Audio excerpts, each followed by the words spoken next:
வாழ்க வையகம், வாழ்க வையகம், வாழ்க வளமுடன். குருநாமம் வாழ்க, குருவே துணை, குருவின் அடி போற்றி, வாழ்க வளமுடன். குருவணக்க பாடல்.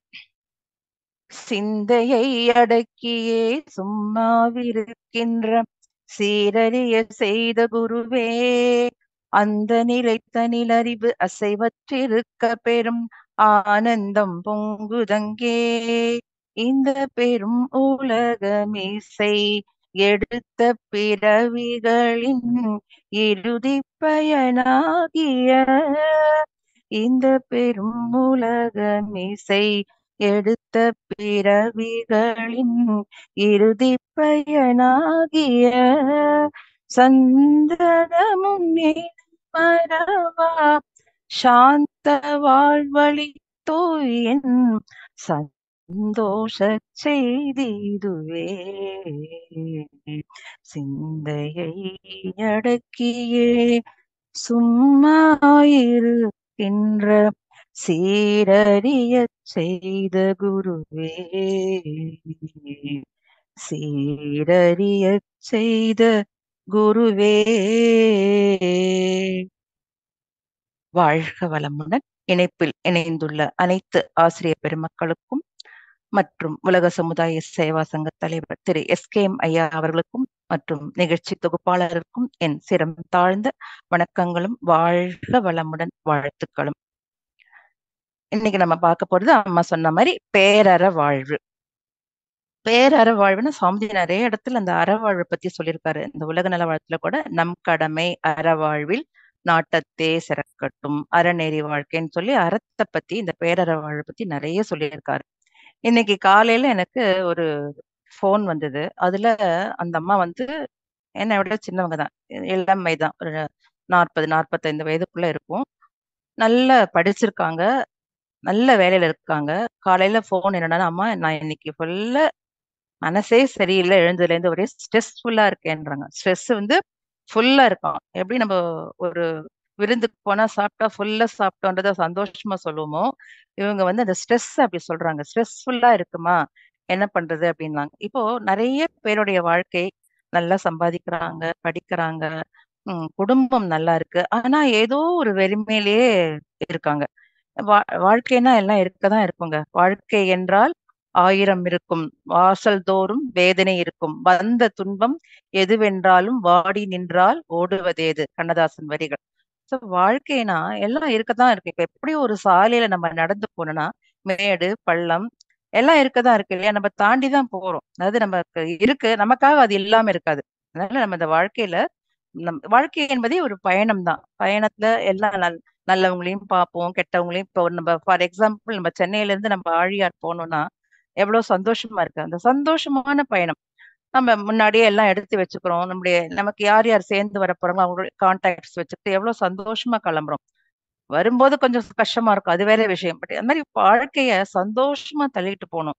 இப்போ இருக்கிறவங்க, அந்த காலத்துல எல்லாம் படிப்பு அறிவு கம்மியா இருந்தது, வீட்டு வேலை அதிகமா இருக்கும், சந்தோஷம் நிறைய இருந்தது, வீடு நிறைய சந்தோஷமும் வீடு நிறைய குழந்தைகளும் இருந்தது. இப்ப நம்ம இப்படி பார்க்க முடியுறதா? எல்லா வசதியும் இருக்கு. இப்ப இந்த வாழ்க்கைக்கு, அதுவும் இந்த டெக்னாலஜி வளர்ந்ததுக்கு அப்புறம் யாருக்குமே எந்த குறையுமே கிடையாது. எல்லாம் அவ்வளோ வசதியா இருந்தும் ஏதோ ஒரு வெறுமை. காலையில அவங்க அந்த அம்மா சொல்றாங்க, ஸ்ட்ரெஸ்ஃபுல்லா இருக்கு எனக்கு. நான் சொன்னேன் மனவளக்கல். அவங்க ஏற்கனவே தீட்சையெல்லாம் எடுத்திருக்காங்க, அதுக்கப்புறம் கண்டினியூ பண்ணல. அதுதான் சொல்லுவாங்க பொதுவா மனுஷனுக்கு மூன்று மூன்று விஷயங்களை நான் மறக்காம இருக்கணும். அதாவது மனித பிறவி, இந்த மனித பிறவி இனி கிடைக்காது. அதனால கிடைத்த மனித பிறவியை இந்த 6வது அறிவை கொண்டு நாம் சிறப்பாக வாழணும். இந்த மனித பிறவி இனி கிடைக்காது. அதுக்கப்புறம் மனித பிறவி கிடைச்சாலும் நல்ல குரு கிடைக்கிறது கஷ்டம். குரு கிடைப்பாங்க. அதனால சில பேர் மாறிக்கிட்டே இருப்பாங்க. எந்த குரு அதாவது இவங்களுக்கு சரியா விளக்கம் கிடைச்சிருக்காது. அதனால குருவை மாத்திக்கிட்டே இருப்பாங்க. அதனால அதுக்கே ஒரு கொடுப்பனை வேணும். மனித பிறவி இனி கிடைக்காது. அதனால மாண்பற்ற இந்த மனித பிறவிய நம்ம போற்றணும். அதுக்கப்புறம் நமக்கு நல்ல குரு கிடைச்சிருக்காரு. அது குரு கிடைச்சது மாத்திரம் இல்லாம அந்த குருவை நாம தக்க வச்சுக்கணும். சோ அதுதான் ரொம்ப முக்கியம். இவங்க என்ன பண்ணிருக்காங்க, நான் தீட்சையெல்லாம் எடுத்திருக்காங்க. ஆனாலும் அவங்க சரியா ஃபாலோ பண்ணல. இதோட 2-3 வாட்டி அவங்க இந்த மாதிரி எனக்கு போன் பண்ணி, அப்ப நான் சொன்னேன், திருப்பி மன்றத்துக்கு வாங்க, திருப்பி ஒரு முறை டச் வாங்கிக்கோங்க.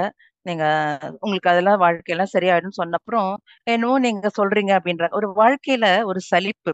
அதாவது ரொம்ப ஃபாஸ்ட்டா போயிட்டே இருக்காங்க. இப்போ உலகம் வந்து பொதுவா இப்ப இந்த டெக்னாலஜி வளர்ந்ததுக்கு அப்புறம் இப்ப எப்படி தெரியுமா இருக்காங்க? குழந்தைங்க இருந்தாக்க இப்ப இந்த குழந்தை பருவம்னா இத மாத்திரம் ரசிக்கிறது இல்ல. என்ன பண்றாங்க, இவங்க வந்து 10 வயசுல எப்படி இருப்பாங்க? 11 வயசுல எப்படி இருப்பாங்க? 15 வயசுல எப்படி இருப்பாங்க? 20 வயசுல எப்படி 70 வயசு வரைக்கும் அவங்க கிழவியாற வரைக்கும் அவங்க எல்லாத்தையும் டெக்னாலஜி வளர்ந்திருக்கு இல்லையா? அந்த கம்ப்யூட்டர்ல போட்டு பார்த்து இவங்க அப்ப எப்படி ஒரு வாழ்க்கையில ருசி இருக்கும்? அந்த ஸ்டேஜ் வரும்போது அததை அனுபவிக்க வேண்டும். ஸோ இதுதான் இந்த ஸ்ட்ரெஸ்ஃபுல்லா இருக்குன்றதுக்கு காரணமே என்ன நான் அறிந்தவரையில் டெக்னாலஜி வளர வளர இவங்களுடைய அறிவு வளர மாட்டேங்கிறது. அந்த காலத்துல டெக்னாலஜி ரொம்ப கம்மி. ஆனா அறிவோட இருந்தாங்க. ஸோ அதான் நான் சொன்னேன் மடத்துக்கு வாங்க, டச் எடுத்துக்கங்கன்னு சொன்னேன். அதனால வாழ்க்கைய வந்து வாழணுங்க. சந்தோஷமா வாழணும். வாழ்க்கை வாழ்வதற்கே தான். அதுக்கு தான் சௌமிதி என்ன சொல்றாரு, இந்த பேரற வாழ்வு அந்த அம்மா பாடல் படிச்சாங்களே, அந்த பாடல்ல வர மாரி 5 குற்றங்கள் நம்ம கிட்ட இருக்கு. அதாவது குற்றம், குறை, பகை, கோள் சொல்லல், வஞ்சம். இந்த 5 நம்மகிட்ட இருக்கு. இந்த 5யும் நம்ம எப்படி அருகுண சீரமைப்பு வந்து அந்த அருகுண அறுத்துடணும். அந்த 6 தீய குணம் சொல்வார் இல்லையா சாமிஜி? பேராசை, சினம், கடும்பற்று, முறையற்ற பால் கவர்ச்சி. இது எப்படி அந்த அருகுணம் இந்த அறுக்கணுன்ற மாரி இந்த மாரி இந்த இந்த 5 குணங்களையும் குற்றம், குறை, பகை, கோள் சொல்லல், வஞ்சம். இத வந்து விட்டுணும்னாரு, ஒழிச்சுடணும்னாரு. அது பார்க்கலாம். ஒண்ணொண்ணா தனித்தனியா பார்க்கலாம். குற்றம். குற்றம்னா நம்ம பொதுவா ஈஸியா எல்லாரையும் குற்றம் சொல்லிடுவோங்க. அதாவது நமக்கு தெரியுதோ, தெரியலையோ யாராவது ஒருத்தர பத்தி நல்லதா சொன்னா, உங்களுக்கு தெரியுமா? நீங்க இவ்வளவு தூரம் சொல்றீங்க. அவங்கள பத்தி தெரியுமா? முன்னாடி தெரியுமான்னு சொல்லி ஆரம்பிப்பாங்க. ஏன் நம்முடைய நாட்டு தலைவர்கள் எல்லாமே பெரிய பெரிய மகான்கள விவேகானந்தர். விவேகானந்தர் அமெரிக்காவுக்கு போய் அங்க போய் ஸ்பீச் எல்லாம் குடுத்தாரு. அவர பற்றி நம்முடைய தமிழ்நாடு வந்து இந்திய பத்திரிகை அவர வந்து தவறா பேசியது. இதே அமெரிக்கால அவர பத்தி உயர்வா பேசுனாங்க. விவேகானந்தர் அமெரிக்கா போனார் தெரியுமா? எதுக்கு தெரியுமா? பணம் சம்பாதிக்க எவ்வளவோ பேசுனாங்க. அவர் பட்ட அதெல்லாம் காதுல எதுவுமே வாங்கிக்கல. நம்ம வந்து குற்றம் ஈஸியா சொல்லிடுறோம். அதனால நம்ம விவேகானந்தரை விடல, நேதாஜிய விடல, காந்திஜியும் எவ்வளையோ சொல்லியிருக்கோம். ஸோ அதனால இந்த குற்றம் வந்து ஈஸியா சொல்லிடக்கூடாதுங்க. ஒரு கதை பார்த்தோம்னாக்கா, ஒரு பெரிய பணக்காரர், ஒரு மிராசுதார்ன்னு வச்சுக்கோங்களேன். அவர் என்ன பண்ணாரு, அந்த ஊர்ல அவருக்கு நெறைய பணம் இருக்கிறதுனால அன்னதானம் பண்ணணும்னு நெனைக்கிறாரு. ஸோ நெறைய சாப்பாடு போட்டாரு. வரவங்க எல்லாருக்கும் ஏழைகளுக்கு அந்த ஊர்ல டெய்லி அன்னதானம். அன்னதானம் நடக்கிறது, சாப்பாடு போடுறாங்க. நல்லா அப்படியே எல்லாரும் ஊர் மக்கள் எல்லாரும் சந்தோஷமா இருக்காங்க. இப்போ ஒரு நாள் அந்த திறந்த வெளியில தான் அந்த அன்னதானம் நடந்து கொண்டிருக்கிறது, சமையல் எல்லாம். அப்போ வந்து மேல என்னாச்சு, ஒரு நாள் கருடன் வந்து நல்ல பாம்பு கவ்விட்டு மேல போயிட்டு இருக்கும்போது, நல்ல பாம்புடைய விஷம் வந்து அந்த சாப்பாட்டுல இறங்கிருது. அப்ப என்ன ஆயிடுது, அதுல விழுந்த உடனே பாதி பேர் அதுல கொஞ்சம் இறந்து போயிடுறாங்க. இவர் என்ன பண்ணாரு, ரொம்ப மனம் வருத்தப்பட்டு அத அப்படியே ஸ்டாப் பண்ணிடுறாரு அந்த அன்னதானத்த. சோ இப்ப குற்றம்னு பார்த்தாக்கா யார் மேல குற்றம் சொல்ல முடியும்? கருடன் மேல குற்றம் சொல்ல முடியாது. ஏன்னா கருடன் வந்து அந்த பாம்ப பிடிச்சு ஓட்டி போய் சாப்பிட தான் அதோட வேலை. சோ அதெல்லாம் கருடனையும் சொல்ல முடியாது. நாகப்பாம்பு சொல்ல முடியுமா? அதையும் இத வந்து என்ன அது ஒரு கதை மாரி பாருங்க. மேல் உலகத்துல இந்த பாவ கணக்கு எழுதணும் இல்லையா? அப்போ வந்து அங்க சித்திரகுப்தன் கேட்கும்பொழுது, இப்ப இவர் பண்ணது நல்ல காரியம். அன்னதானம் பண்ணியிருக்காரு. இப்ப இத மாரி ஒரு குற்றம். ஏன்னா உயிர் வந்து விலை மதிப்பு இல்லாது இல்லையா? அவர் சாப்பாடு போடுறேன்னு போட்டு கடைசியில நெறைய உயிர்கள் அதுல பலியாயிருக்கு. சோ, இப்ப இந்த குற்றம் யாரை சேரும் அப்படின்னு பார்த்தபோது, அத கணக்கு எழுதுறதுக்காக கேட்கிறப்போ, சித்திரகுப்தன் கேட்கிறாரு. இப்ப அவர் வந்து இந்த கருடன் போச்சு. அந்த கருடன் கணக்குல, பாவ கணக்குல எழுதலாமா? அப்படின்னு கேட்கிறாரு. அதுக்கப்புறம் சரி, அது எப்படி சொல்ல முடியும்? கருடனுடையது அந்த பாம்ப கவிழ்ந்து அதுதான் சாப்பாடு. அதனால அது சொல்ல முடியாது அப்படின்னு. சரி அப்ப நாகப்பாம்பு விஷத்த கக்கிதே, அது பேர்ல அந்த கணக்கு எழுதிடலாமான்னா, அதோட வேலை அதான். பாம்புனா அந்த விஷத்த கக்க தான் கக்கும். அதனால அது மேலயும் அத எழுத முடியாது. சோ அதையும் ரூல்ட் அவுட் அப்படின்னு. சரி அதுக்கப்புறம் இந்த அன்னதானம் பண்ணாரே அவரு தானே, இப்ப அவர் பண்ணினதுனால தானே எல்லாரும் சாப்பிட வந்து இந்த நிகழ்ச்சி நடந்ததுனால அவர் பேர எழுதிடலாமா அப்படின்னு சொன்னா, அதுவும் முடியாது. ஏன்னா அவர் வந்து நல்ல விஷயம் தானே பண்ணியிருக்காரு. நல்ல காரியம் தானே பண்ணியிருக்காரு. சரி இத கொஞ்ச நாள் அப்படியே விட்டு வைப்போம். அப்படின்னு சொல்லி அத நிறுத்திடுறா மாரி, இது 2 மாசம் கழிச்சு பார்ப்போம்ன்னு சொல்லி அத கணக்க அப்படியே க்ளோஸ் பண்ணி ஒரு கதை மாரி பாருங்க அவ்வளவுதான். இதுக்கு என்ன எப்படின்லாம் கேட்காதீங்க. ஒரு கதை நம்முடைய அறிவுக்கு எட்டுறதுக்காக. அப்ப இப்படியே 2 மாசம் கழிச்சு இந்த மிராசுதார் என்ன பண்றாரு, திருப்பியும் அப்படியே உட்கார்ந்திருக்க முடியாது இல்லையா? அதனால அன்னதானத்த அவர் திருப்பியும் தொடங்குறாரு. தொடங்கும்போது அன்னதானம் சிறப்பா நடந்துட்டு இருக்கு. ரொம்ப கேர்ஃபுல்லா இந்த வாட்டி பார்த்து பந்தல்லாம் போட்டு ரொம்ப நல்லா ஜோரா நடந்துட்டு இருக்கு. அப்ப அந்த ஊர் வழியா 2 சாதுக்கள் வராங்க. வந்து பசியோட யாத்திரை முடிச்சுட்டு வராங்க அவங்க. இந்த மாரி வந்து கேட்கறாங்க. அங்க ஒரு பூக்கார அம்மா மாரி ஒரு கிழவி வயசானவங்க உட்கார்ந்துருக்காங்க. அந்த அம்மாட்ட வந்து கேட்கறாங்க. "ஏன் பாட்டி இங்க வந்து ஒரு பெரிய மிராச அன்னதானம் நடத்துறாராமே. நாங்க ஊர் பயணம்லாம் முடிச்சுட்டு நாங்க பசியோட வந்திருக்கோம். நாங்க எனக்கு வழி சொல்லுங்க" அப்படின்னு சொன்னோனே, அந்த பாட்டி சொல்றாங்க, "அதோ எதிர்க்க தெரியுது பார்த்தீங்களா? அதோ லைட் எரியுது. நெறைய பேர் வந்துட்டு போயிட்டு இருக்காங்களே" அங்கதான் அன்னதானம் நடக்கிறது. போங்க, சாப்பிட போங்க, போங்க போங்க. ஆனா என்ன ஆகும்? இப்பதான் 2 மாசம் முன்னாடி தான் அவரு இதெல்லாம் அன்னதானம் பண்ணும்போது, ஏதோ விஷம் கக்கித்தான் பாம்பு. நெறைய பேர் இறந்து போயிட்டாங்க. இப்ப எப்படின்னு தெரியல. போங்க போங்க. நீங்களும் போறேன்றீங்க போங்க. இப்படி சொல்லி அனுப்புறாங்க. இது சரியா? இப்ப இந்த பாட்டி சொன்னது எவ்வளவு பெரிய குற்றம். அதாவது இவங்க ஏதோ வழி கேட்டு சொன்னதோட நிறுத்தினா பரவால்ல. இத மாதிரி சொன்னா எப்படி? இப்ப அதுதான் மேல கணக்குல சித்திரகுப்தன் இப்ப என்ன கணக்குப்பான்னு இதுல இந்த ராஜாவ கேட்கும்பொழுது, எழுது. இந்த எல்லா கணக்கையும் இந்த பாட்டி தலையில எழுது. இந்த குற்றம் மாத்தனையும் இந்த பாட்டி மேல தான் சேரும்னு சொல்லி ஒரு விளையாட்டா ஒரு கதை சொல்லுவான். சோ அந்த மாரி அந்த பாட்டி சொன்னது அந்த கைய காமிச்சது எவ்வளவு தப்பு இல்லையா? நீ சாப்பாடு எங்க நடக்குதுன்னு போய் காமிச்சா அந்த மாரி இப்போ 2 மாசம் முன்னாடி தான் அந்த மாரி தவறு நடந்துன்னு சொன்னா, அதுக்கப்புறம் அவங்க எப்படி பயந்துட்டே தானே போவாங்க. அது ஒரு இத கெடுத்த மாரி ஆகும் இல்லையா? சோ அதனால தான் குற்றம் யாரையும் தெரியாம நம்ம வாயால சொல்லவே கூடாது. சோ அதனால குற்றம் வேண்டாம். அதே மாரி ஒரு முறை நபிகள் நாயகம் தொழுகைக்கு போயிட்டு இருக்காரு. அப்பல்லாம் உங்களுக்கு திண்ணை தானே இருக்கும் இல்லையா? வெளியில படுத்துக்கிறதுக்கு. அதான் வெளியூர்ல இருந்து வரவங்க, தெரியாதவங்க யாருன்னா தங்கறதுக்கு இடம் இல்ல. இப்பதான் லாட்ஜ், ஹோட்டல் எல்லாம் இருக்கு. எல்லாம் மாறி போயிருக்கு. அப்பல்லாம் அந்த வீட்ல இருந்து அவங்க தண்ணி கொண்டு குடுப்பாங்க, வீட்ல உள்ளவங்க. குடிச்சிட்டு நான் நான் இரவு தங்கிட்டு போறேம்மான்னு சொல்லி தங்கிட்டு போவாங்க. சில பேர் வீடு இல்லாதவங்க அப்படியே அங்கங்க இருப்பாங்க. சோ அந்த மாரி இருக்கும் பொழுது, வழியில எல்லாரும் அந்த திண்ணையில படுத்துட்டு இருக்காங்க. நபிகள் நாயகம் தொழுகைக்காக காலையில 5 மணிக்கு வந்து கொண்டிருக்கிறார். அப்பொழுது பார்த்தா அவர் மன்னிச்சிடு அவங்களெல்லாம் பார்த்து வேதனைப்பட்டுட்டே போவாராம். அப்படியே தட்டிக்கிட்டே போவாராம். இந்த மாரி தொழுகைக்கு போறேன். நீங்களும் வரவங்க வாங்கன்ற மாரி தட்டிட்டே போவாராம். ஆனா யாருமே வரமாட்டாங்களாம். அவர் மாத்திரம் நபிகள் நாயகம் மாத்திரம் தொழுகைக்கு போவாராம். இத ரொம்ப நாள் பார்த்துட்டு ஒரு பெரியவர் சரி தினம் இவ்வளவு தூரம் அவர் அழைக்கிறாரே, நம்மளும் போய் அவர் கூட பெரிய மகானாச்சே, நம்மளும் அவர் கூட சேர்ந்து போய் நம்ம தொழுகை பண்ணலாம்னு சொல்லி அவர் கூட போறார். கொஞ்சம் 2, 3 நாள் இப்படி போறார். போன உடனே க இவரும் நபிகள் நாயகமும் இந்த பெரியவரும் வந்துட்டே இருக்காங்க. இதே மாரி எப்பொழுதும் போல மத்தவங்க அப்படியே படுத்துட்டே இருக்காங்க. அப்போ இந்த கூட 2, 3 நாளா வராரு இல்லையா? அவரு சொன்னாராம். பாருங்க நம்ம எவ்வளவு சீக்கிரம் நம்ம எல்லாம் எழுந்து தொழுகைக்கு போறோம். இந்த நாய்ங்கள்லாம் எப்படி படுத்துட்டு இருக்கு பாருங்கன்னு சொன்ன உடனே, நபிகள் நாயகத்த தூக்கி வாரி போடுறது. இப்படி நாயின்னு சொல்லிட்டாங்க இல்லையா? நேத்து வரைக்கும் இவரும் அப்படிதான் தூங்கிட்டு இருந்தாரு. சோ அது தெரியாம, அதான் அந்த வார்த்தைய விடுறது தெரியாம. அப்புறம் அதுக்கு நபிகள் நாயகம் பாருங்க. அதுதான் அந்த மகான்றது. அவர் அத கேட்ட உடனே, உடனே மனது வருத்தப்பட்டு, அப்பா இந்த மாரி சொல்லிட்டியே, இவ்ளோ நாளா நான் வரேன். யாரையுமே நான் கூப்பிடுவேன், தட்டிட்டு தான் போவேன். இந்த மாரி நான் வார்த்தை சொன்னதில்ல. இந்த மாரி நீ இந்த வார்த்தைய சொல்லி நான் கேட்டேன் பாத்தியா? இதுக்கே நான் 105 முறை நான் எக்ஸ்ட்ரா தொழுகை நடத்தணும்னு சொல்லி சொன்னாங்க. அதுதாங்க. அதுதான் அந்த மகான்கள் யாரையும் இந்த வாயால நாக்குல பல்ல போட்டு பேசாதன்னு சொல்லுவாங்க. So, அதனால யாரையும் பேசவே கூடாது. ராமாயணத்துல நீங்க எடுத்தீங்கன்னா, முதல் நாள் வரைக்கும் ராமனுக்கு பட்டம் பட்டமளிப்பு விழான்னு சொல்லி பேச்சு நடந்தது. அடுத்த நாள் கைகையை கூப்பிட்டு நாளையிலேருந்து உனக்கு கிடையாது. நீ காட்டுக்கு போணும். 14 வருஷம் காட்டுக்கு போணும். இது அரச கட்டளைன்னு சொல்றாங்க அந்த அம்மா. இது ஏன்னா அரச கட்டளை மீற முடியாது. உங்க அப்பா சொல்லிட்டாரு, தசரதர் சொல்லிட்டாரு அப்படின்னு சொன்னா கூட அத சரி அப்பா தானே சொன்னான்னு சொல்லி போய் கேட்டுக்கலாம். அப்பா என்னப்பா இப்படி சொல்லிட்டேன்னு. ஆனா அது அரச கட்டளைன்னு சொன்ன உடனே அத மீற முடியல அவரு. அப்படியே அரச கட்டளைன்னு சொன்னா கூட அதுக்கு பதிலுக்கு ராமன் நீங்க இது அரச கட்டளைன்னு கூட சொல்ல வேண்டாம் தாயே. நீங்களே நான் தான் சொல்றேன். நீங்க 14 வருடம் போன்னு சொன்னா கூட நான் போவதற்கு ரெடியாக இருக்கிறேன்னு சொல்லி அந்தலர்ந்த முகம் மாதிரி சொல்லுவாங்க ராமனுடைய முகத்த. அதாவது அந்தலர்ந்த முகம் தாமரை எப்படின்னா, தாமரைப்பூ மலரும், அப்புறம் வாடிடும். ஆனா நீங்க ஓவியத்துல நீங்க தாமரைப்பூ வரைஞ்சு பார்த்தீங்கன்னா, நீங்க எப்ப பார்த்தாலும் அது ஃப்ரெஷ்ஷாவே இருக்கும் இல்லையா? அந்த இதுல சொல்லுவாங்க. அந்தலர்ந்த தாமரை மாதிரி ராமனுடைய முகம் வாடாமல் இருந்ததுன்னு சொல்லி. சோ அதான் குற்றமே பார்க்கக்கூடாதுங்க. யாரு என்ன சொன்னாலும் நம்ம கிட்ட என்ன குற்றம் இருக்கு? நாம என்ன செய்றோம்ன்றது தெரியறதே இல்ல. அதனால குற்றம் தேவையில்ல. தான் முதல்ல சாமி சொல்றது குற்றம். அடுத்தது குறை. குறை நெறைய அப்படிதாங்க சொல்றோம். எதுல பார்த்தாலும், அது நான் செய்யும்போது கரெக்ட்டு. அதே மத்தவங்க செய்யும்போது அதுல ஏதாவது தப்பு கண்டுபிடிப்போம்.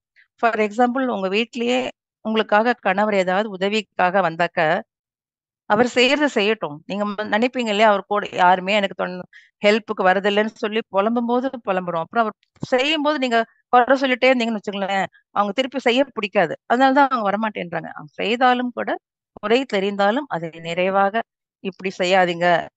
நானா இந்த மாரி செய்ய மாட்டேன். இத இப்படி மாத்திக்கங்கன்னு சொல்லி அன்பால சொல்லி பாருங்க. அதான் குறை ஒன்றும் இல்லை, மறைமூர்த்தி கண்ணா. எதுலயும் குறை கண்டுபிடிக்கணும். ஸோ அதனால குறை இல்லாத மனிதர்களே கிடையாது. அதுவும் உண்டு. ஆனா குறைய மாத்திக்க பார்க்கணும். இதெல்லாம் நம்ம களங்கம், கருமைய களங்கமா இதெல்லாம். ஸோ அதனால குறையே வச்சுக்கூடாது. குறையே கிடையாது. எப்பொழுதுமே அந்த பாட்ட நினைச்சுட்டே இருக்கும். குறை ஒன்றும் இல்லை, மறைமூர்த்தி கண்ணா, கண்ணுக்கு தெரியாமல் நிற்கின்றாய். நின்றாலும் எனக்கு கண்ணுக்கு தெரியாம தான் நிக்கிற.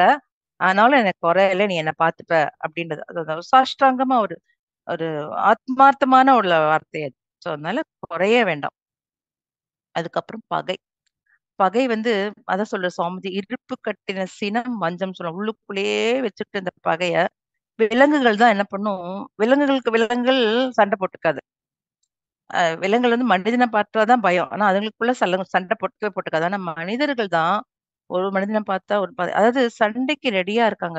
ஃபார் எக்ஸாம்பிள் நீங்க ஒரு வண்டி எடுத்துட்டு போனீங்கன்னா கூட, ஏதோ கொஞ்சம் இடிச்சுட்டோம், வண்டி இடிச்சிருச்சு அப்படின்னா, எதிர வந்தவங்க ரெடியா இருக்காங்க. அடுத்த வார்த்தை என்ன விடலாம்னு சொல்லி. அவங்க அப்படியே எகுறுவாங்க. அந்த மாரி வந்தா கூட நாம மனவள கலைஞர்கள் நம்ம திருப்பி அந்த அது பதிலுக்கு பதில் நீங்க சண்டைக்கு போனீங்கன்னா, அதாவது உங்களுக்கு ஒரு உள்ளுக்குள்ள ஒரு பதிவாயிடுது. ஒரு ஏற்கனவே நம்ம பதிவ கழிக்க தான் வந்திருக்கோம். மேல மேல ஒரு சண்டை போட்டுட்டு நம்மளுடைய ஜீவகாந்தம் விரயமாறுது. அதாவது சுவாமிஜி சொல்ற முகம் வாடினாலே அதாவது யாராவது ஒருத்தர் வந்து ச்சீ அப்படின்னு சொன்னா நமக்கு எவ்வளவு கஷ்டமா இருக்கு. அந்த சீன்ற வார்த்தைக்கு எந்த அர்த்தமுமே கிடையாது. சொல்லி பாருங்களேன். ச்சீ அப்படின்னாக்கா மனசு அப்படியே கூசும். என்ன இப்படி சொல்லிட்டாங்களே அப்படின்னு சொல்லி. அதுக்கு ஒரு அர்த்தமும் கிடையாது. ஸோ அதனால நம்மள சொல்லும்போது நமக்கு எப்படி இருக்கு? So அதனால யாரையும் பகையே வேண்டாம். அதனால பகைய வளர்த்துக்கூடாது. சொல்லுவாங்க. பகைய வந்து பகைய வளர்த்துக்கவே கூடாது. நெஞ்சுல பகையே வச்சுக்கூடாது. நெஞ்சுல இருக்க வேண்டியது அன்பும், கருணையும் தான். ஸோ அப்பதாங்க நல்ல தவம் வரும். ஸோ அதனால யாரிடமும் பகை வேண்டாம். எல்லோரையும் அந்த அன்பால் அரவணைத்துக் கொள்ள வேண்டும். ஸோ அதனால பகை வேண்டும். அடுத்தது கோள் சொல்லல். கோள் சொல்லல் ரொம்ப ஈஸியாங்க. ஒரு 4 பேர் ஃப்ரெண்ட்ஸுக்குள்ள இருந்தா கூட, ஒருத்தருக்கு ஒருத்தர் இல்லாத பொழுது 4 பேர் ஃப்ரெண்ட்ஸ்னா 3 பேர் இருக்கும்பொழுது அவங்கள பத்தி சொல்றது. சோ நான் இவங்க அவங்கள பத்தி நல்லதா தான் சொல்ல வந்திருப்பாங்க. அத அப்படியே மாத்தி விட்டுருவாங்க. அதே மாரி குடும்பத்திலயும் அப்படிதான். அந்த காலத்துலலாம் வந்து ஜாயிண்ட் ஃபேமிலியா இருந்தது. ஒருத்தருக்கு ஒருத்தர் நெறைய பேர் வீட்டுக்குள்ள இருப்பாங்க. சண்டை சச்சரவு வரதான் வரும். ஆனா அப்போதைக்கு அப்போது சரியா போடும். இப்ப ஜாயிண்ட் ஃபேமிலி எல்லாரும் தனியா இருக்கோம். ஜாயிண்ட் ஃபேமிலி கிடையாது.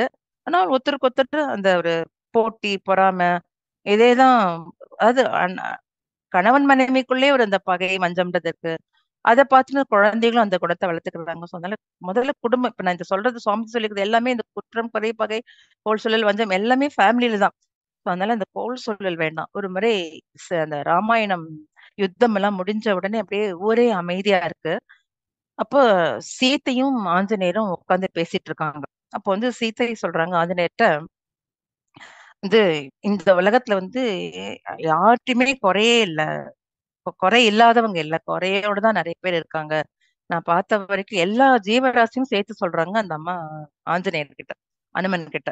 எல்லார்ட்டயும் குறை இருக்கு அப்படின்னு சொன்ன உடனே ராமன் ஆஞ்சநேயர் யோசிக்கிறாரு. ஏன் அப்படி சொல்றீங்க சீதா பிராட்டி? என்னுடைய ராமனுக்கு எந்த குறையும் இல்ல.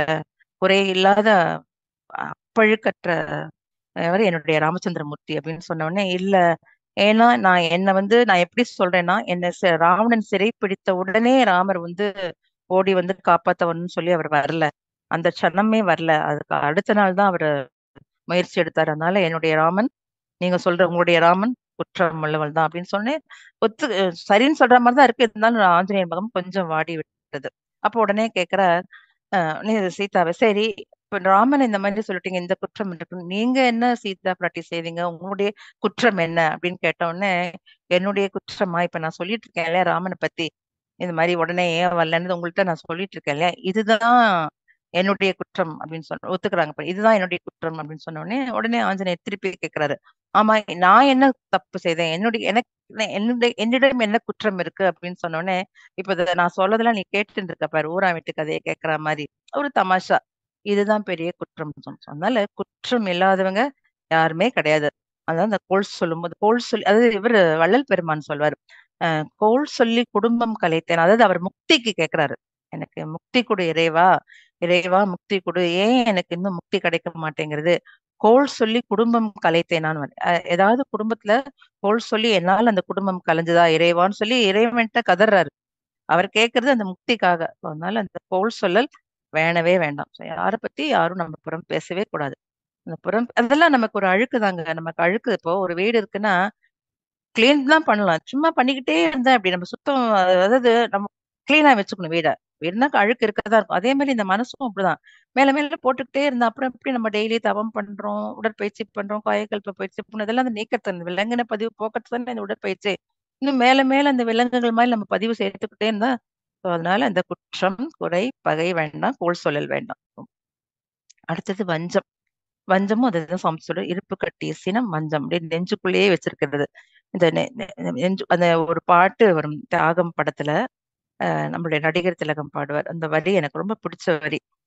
நல்லவர்க்கெல்லாம் சாட்சிகள் என்று ஆண்டவன் அரிய நெஞ்சில் ஒரு துளி வஞ்சம் இல்லை, அவனன்றி எனக்கு வேறு ஆறுதல் இல்லை.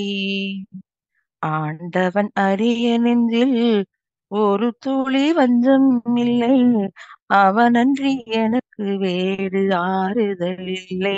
மனிதனம்மா மனுஷன்தான்ப்பா, மனுஷன்தான் நானு. தப்பு இருக்கதான் இருக்கும். மனிதனம்மா மயங்கி விட்டேன்னு சொல்லி பாடும். ரொம்ப பிடிச்ச வரி இது. இந்த வஞ்சத்துக்கு ச இதுவா தோதா இருக்கிறதுனால இந்த வரிகள் எனக்கு ஞாபகத்துக்கு வருது. ஸோ அதனால இந்த பக்தி மார்க்கத்துல இந்த பாட்டு கூட வரும். அந்த கற்பூர நாயகி கனகவல்லி அந்த பாட்டுல அன்புக்கே நான் அடிமை ஆக வேண்டும், அறிவுக்கே என் காது கேட்க வேண்டும், வம்புக்கே போகாமல் இருக்க வேண்டும், வஞ்சத்தை என் நெஞ்சம் அறுக்க வேண்டும் அந்த பாடுவாங்க. எல்ஆர் ஈஸ்வரி அம்மா. அது வம்புக்கே போகக்கூடாது. வம்பு போறதுல இந்த வஞ்சம் இதெல்லாம் வருதுல. அப்புறம் இன்னும் ஒரு இந்த 2 லைன் வரும். காற்றாகி கனலாகி கடலாகினாய், கயிறாகி உயிராகி உடலாகினாய், நேற்றாகி இன்றாகி அதான் சுத்தவெளியே தான். நேற்றாகி இன்றாகி நாளாகினாய், நிலவாகி பயிராகி தோற்றாலும் ஜெயித்தாலும் வாழ்வாகினாய், தொழுதாலும் அழுதாலும் வடிவு நீயே தான் எல்லாம். நான் தோற்றாலும் ஜெயித்தாலும் வாழ்ந்தாலும் சிரித்தாலும் எல்லாத்துக்கும் நீயே தான் அப்படின்னு நம்ம பொதுவா தோற்றோம்னா வருத்தப்படுறோம் இல்லையா? பொதுவா நான் சொல்வேன், இந்த கிரிக்கெட் மேட்ச் பார்க்கும்போதெல்லாம் கூட இந்தியா பாகிஸ்தான் மேட்ச் நடக்கும். ஒரு லௌகிக வாழ்க்கைக்காக சொல்றேன். இந்தியா பாகிஸ்தான் மேட்ச் நடக்கும் பொழுது இந்தியா அது நம்ம நாடு ஜெயிச்சா நமக்கு சந்தோஷமா இருக்கும். அடுத்த பாகிஸ்தான் தோச்சா ரொம்ப சந்தோஷப்படும் தோத்துட்டாக்க. அப்ப நம்ம எப்படி நினைக்கணும்னா, இந்தியா ஜெயித்து விட்டால் என்னுடைய குழந்தை ஜெயிச்சா மாதிரி, என் மகன் ஜெயிச்சா மாதிரி எவ்வளவு சந்தோஷப்படுவேன். பாகிஸ்தான் ஜெயிச்சாக்க என்னுடைய அண்ணன் குழந்தை ஜெயிச்ச மாதிரி. சோ அதனால 2ம் அது கொஞ்சம் சந்தோஷம் இருக்கும் இல்லையா? சோ அது மாதிரி எல்லாத்தையும் விளையாட்டா பார்க்கணும். சோ அதனால வஞ்சமே கூடாது. சோ வஞ்சத்தை என் நெஞ்சம் அறுக்க வேண்டும். என் பக்கம் இந்த பணிவுக்கே உயிர் வாழ ஆசை வேணும். என்றென்றும் பணிவா இருக்கணும். ரமண மகரிஷி கிட்ட கேட்கும்போது சொல்வாராம், பணிவா இருக்குன்னா எந்த அளவுக்கு, இந்த அளவுக்கு தலை குனிஞ்சு குனிஞ்சு குனிஞ்சு காட்டுவார். அந்த அளவுக்கு நீங்க பணிவா இருந்தா நீங்க வாழ்க்கையில நெஞ்சத்துல உயர்ந்து நிற்பீங்கன்னு சொல்வார். அதனால இந்த 5 குற்றத்தையும் நாம ஒழிச்சுடணுங்க. சோ விட்டுறணும்ன்றதை விட ஒழித்து விட வேணும்.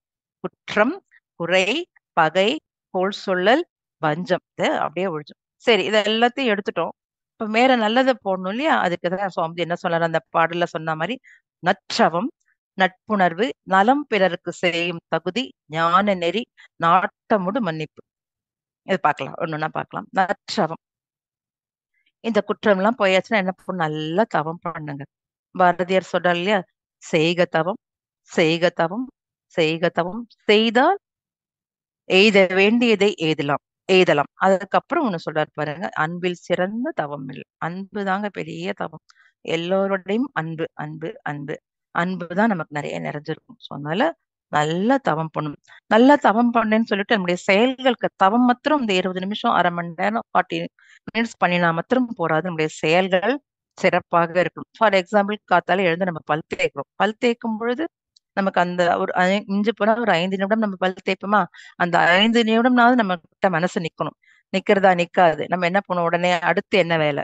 பல் தேய்ச்சு முடிச்சுட்டு அடுத்து என்ன வேலை? வேலைக்கு போகிறவங்களா இருந்தாக்கா அன்னைக்கு என்னென்ன டியூட்டி முடிக்கணும், என்னென்ன மீட்டிங் இருக்கு, யாரை பார்க்கணும், என்ன அடுத்து ஓடிட்டே இருக்கும்.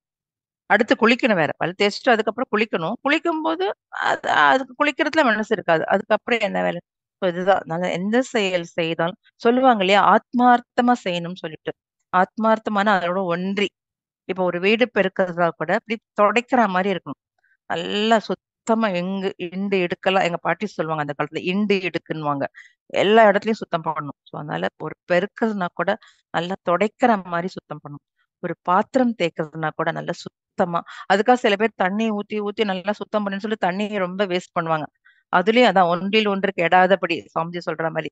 ஸோ அதாவது அதையும் நம்ம பாத்துக்கணும். சேம் டைம் ஒரு ஒரு செயலையும் நேர்த்தியா. அப்புறம் ஒரு குழந்தை பாத்துக்கணும்னு வச்சுக்கோங்களேன். அந்த காலத்துல எல்லாம் சொல்லுவாங்க, எங்க அம்மா சொல்லுவாங்க, ஒரு குழந்தையை பார்த்து கொள்வது என்பது ஒரு சிற்பி வந்து சிற்பம் சிற்பம் அடிக்கிற மாதிரி எப்படி அது வேண்டாதெல்லாம் செதுக்கி அவருடைய மைண்ட் எல்லாம் ஃபுல்லா அந்த சிற்பம் செதுக்கிறதுலயே இருக்கும்.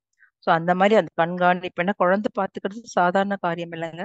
ஏன்னா அவங்க பெற்றோர்களுக்கு நாம பதில் சொல்லணும். So, அதனால அந்த அந்த ஒரு ஒரு செயல நேர்த்தி எந்த செயல் செய்தாலும் சாப்பிடும்போது கூட செல்போன் பார்க்காம டிவி பார்க்காம என்ன நிறைய பேருக்கு இந்த காலத்துல என்ன சாப்பிடுறோம்னே தெரிய மாட்டேங்குது. சாப்பிட்டு முடிஞ்சிட்டு சாப்பிட்டேன்னான்னு கூட கேக்குறாங்க. வயர் நிறைஞ்சது கூட தெரியதில்ல. ஸோ அதுதான் நற்றவம். இது நம்ம இதெல்லாமே தவம் தான். ஏதாவது செய்யும் தொழிலே தவம் சொல்றோம் இல்லையா? சொன்னாலும் நல்ல தவம் பண்ணும் பொழுது நம்முடைய செயல்கள் கரெக்டா இருக்கும். நம்ம செயல்கள் நல்ல கரெக்டா இருந்தாலும் நல்ல தவம் வரும். நல்ல நற்றவம், நல்ல தவம் செய்யணும். அதுக்கப்புறம் சுவாமிஜி சொல்றாரு நட்புணர்வு. எல்லாத்தையும் சுவாமிஜி இந்த குருவணக்க பாடல்ல சொல்றாரு இல்லையா? ஒழுக்கத்தால் உலகினையே நட்பு கொள்வோம். இந்த புருவத்தடை பாட்டுல ஒழுக்கத்தால் உலகினையே உலகமே நமக்கு நட்பாகணுமா. சோ ஒழுக்கத்தால் உலகினையே நட்பு கொள்ளும் சொல்லி அதுல யார பார்த்தாலும் ஒரு சந்தோஷமா ஒரு நட்புணர்வோட தெரிஞ்சவங்களுக்கு தான் விஷ் பண்ணும் இல்ல தெரியாதவங்க யாராவது எதிர்க்க வந்தா கூட சில பேர் தலையை குனிஞ்சுட்டே போவாங்க. அதுக்காக அவங்கள தலையை நிமித்தி நம்ம வந்து போய் விஷ் பண்ணும் இல்ல. நம்ம ஒரு ஸ்மைலோட அவங்கள நீங்க பார்க்க பார்க்க அவங்க அடுத்த நாள் நம்மள இப்ப நீங்க கிரிவலம் எல்லாம் போனீங்கன்னா திருவண்ணாமலையில ஃபாரினர்ஸ்லாம் நிறைய வருவாங்க. அவங்கலாம் வந்து பார்த்தாக்கா தெரியாட்ட கூட அழகா விஷ் பண்ணிட்டு போவாங்க. இதே நம்ம ஊர்ல வந்து விஷ் பண்ணாக்க என்ன என்னடா இதுன்னு நினைக்கிறாங்க. ஏன்னா நேத்து வரைக்கும் ச ச தலைய குனிஞ்சுன்னு போனானே, இன்னைக்கு என்ன விஷ் பண்ணானே, ஏதாவது நம்ம கிட்ட கேட்க வரப்போறானா என்ன? அப்படின்னு தான் யோசிக்கிறாங்க. ஏன்னா நம்ம ஊர் அந்த மாரி இருக்கு. ஸோ அதனால நட்புணர்வு யாரிடம் நட்பாக, அன்பாக அன்பே நட்பு தாங்க. அதனால யார பார்த்தாலும் அந்த ஒரு நட்புணர்வோட அதான் சுவாமிஜி சொல்றாரு, நட்புணர்வுன்றாரு. அதுக்கப்புறம் நலம் பிறருக்கு செய்யும் தகுதி. அது நான் அதாவது முதல்ல என்ன நான் தகுதிப்படுத்திக்கணும். நலம் செய்யறதுக்கு நான் முதல்ல இப்போ நான் தீட்சை குடுக்குறேன், மன்றத்துக்கு போறேன் அப்படின்னா, அன்னைக்கு நல்லா கண்ணாடி பயிற்சியோ, இல்ல தீப பயிற்சியோ முடிச்சுட்டு நல்லா தவம் பண்ணிட்டு, என்ன நான் நல்லா தயாரா மனதளவுல சுத்தமா, இப்போ ஒரு மௌனம் அட்டெண்ட் பண்றோம் அப்படின்னாலும் கூட, முன்னாடி அடுத்த வாரம் மௌனம்னா இப்போலேருந்தே தயாராயிடணும். மனது அமைதியா வீட்ல எந்த ஒரு சண்டை சச்சரவும் நம்மளால கூடிய வரைக்கும் நம்மால் பிறருக்கு அதுதானே சுவாமிஜி சொல்றாரு இரண்டொழுக்க பண்பாடுல யாருடைய உடலுக்கும் மனதிற்கும் துன்பம் தரமாட்டேன். கூடிய வரைக்கும் என்னுடைய வாயாலேயோ என்னுடைய செயலாலேயோ குற்றம் இல்லாம நான் நடந்துக்க பார்க்கணும். நலம் பிறருக்கு செய்யும் தகுதி. சோ நான் என்ன நல்லா தகுதிப்படுத்திக்கிட்டு கோவில்ல கூட அதான் சொல்லுவாங்க. இப்ப பூஜைக்கு கருவறைக்கு வராங்க இல்லையா ஐயர் வந்து அவங்க கற்பூர ஆராதனை காமிச்சு நமக்கு அந்த விபூதி குங்குமம் கொடுக்கும் பொழுது நம்ம பயபக்தியோட வாங்கிப்போம் இல்லையா? அவருக்கும் இந்த மரியாதை கொடுத்து அப்ப அதுக்கு அவர் என்ன பண்ணணும்னா தனக்கு ஒரு ஆத்ம பூஜை என்பது பண்ணிக்கொள்ள வேண்டும். இப்ப எப்படி நம்ம கண்ணாடி பயிற்சிக்கு நம்மளை தயார் செய்து கொள்கிறோம் இல்லையா? நம்ம ஒரு தீட்சை கொடுக்க தீட்சை கொடுக்கறது கண்ணாடி பயிற்சி பண்ணி அதே மாதிரி அவங்க வந்து இந்த ஆத்ம பூஜைன்னு சொல்லி தனக்கு அவங்க பூஜை பண்ணிக்கணும். அப்படி ஒரு சாங்கியம் அவங்களுக்கு பக்தி மார்க்கத்துல இருக்கு. அந்த பூஜை பண்ணாம ஆத்ம பூஜை பண்ணாம அவங்க கருவறைக்குள்ள நுழையக்கூடாது. அதனால நம்ம நலம் பிறருக்கு செய்யும் தகுதினா நான் ஒருத்தருக்கு நல்லது பண்ணேன்னா முதல்ல நான் அதுக்கு தகுதியா இருக்கும்.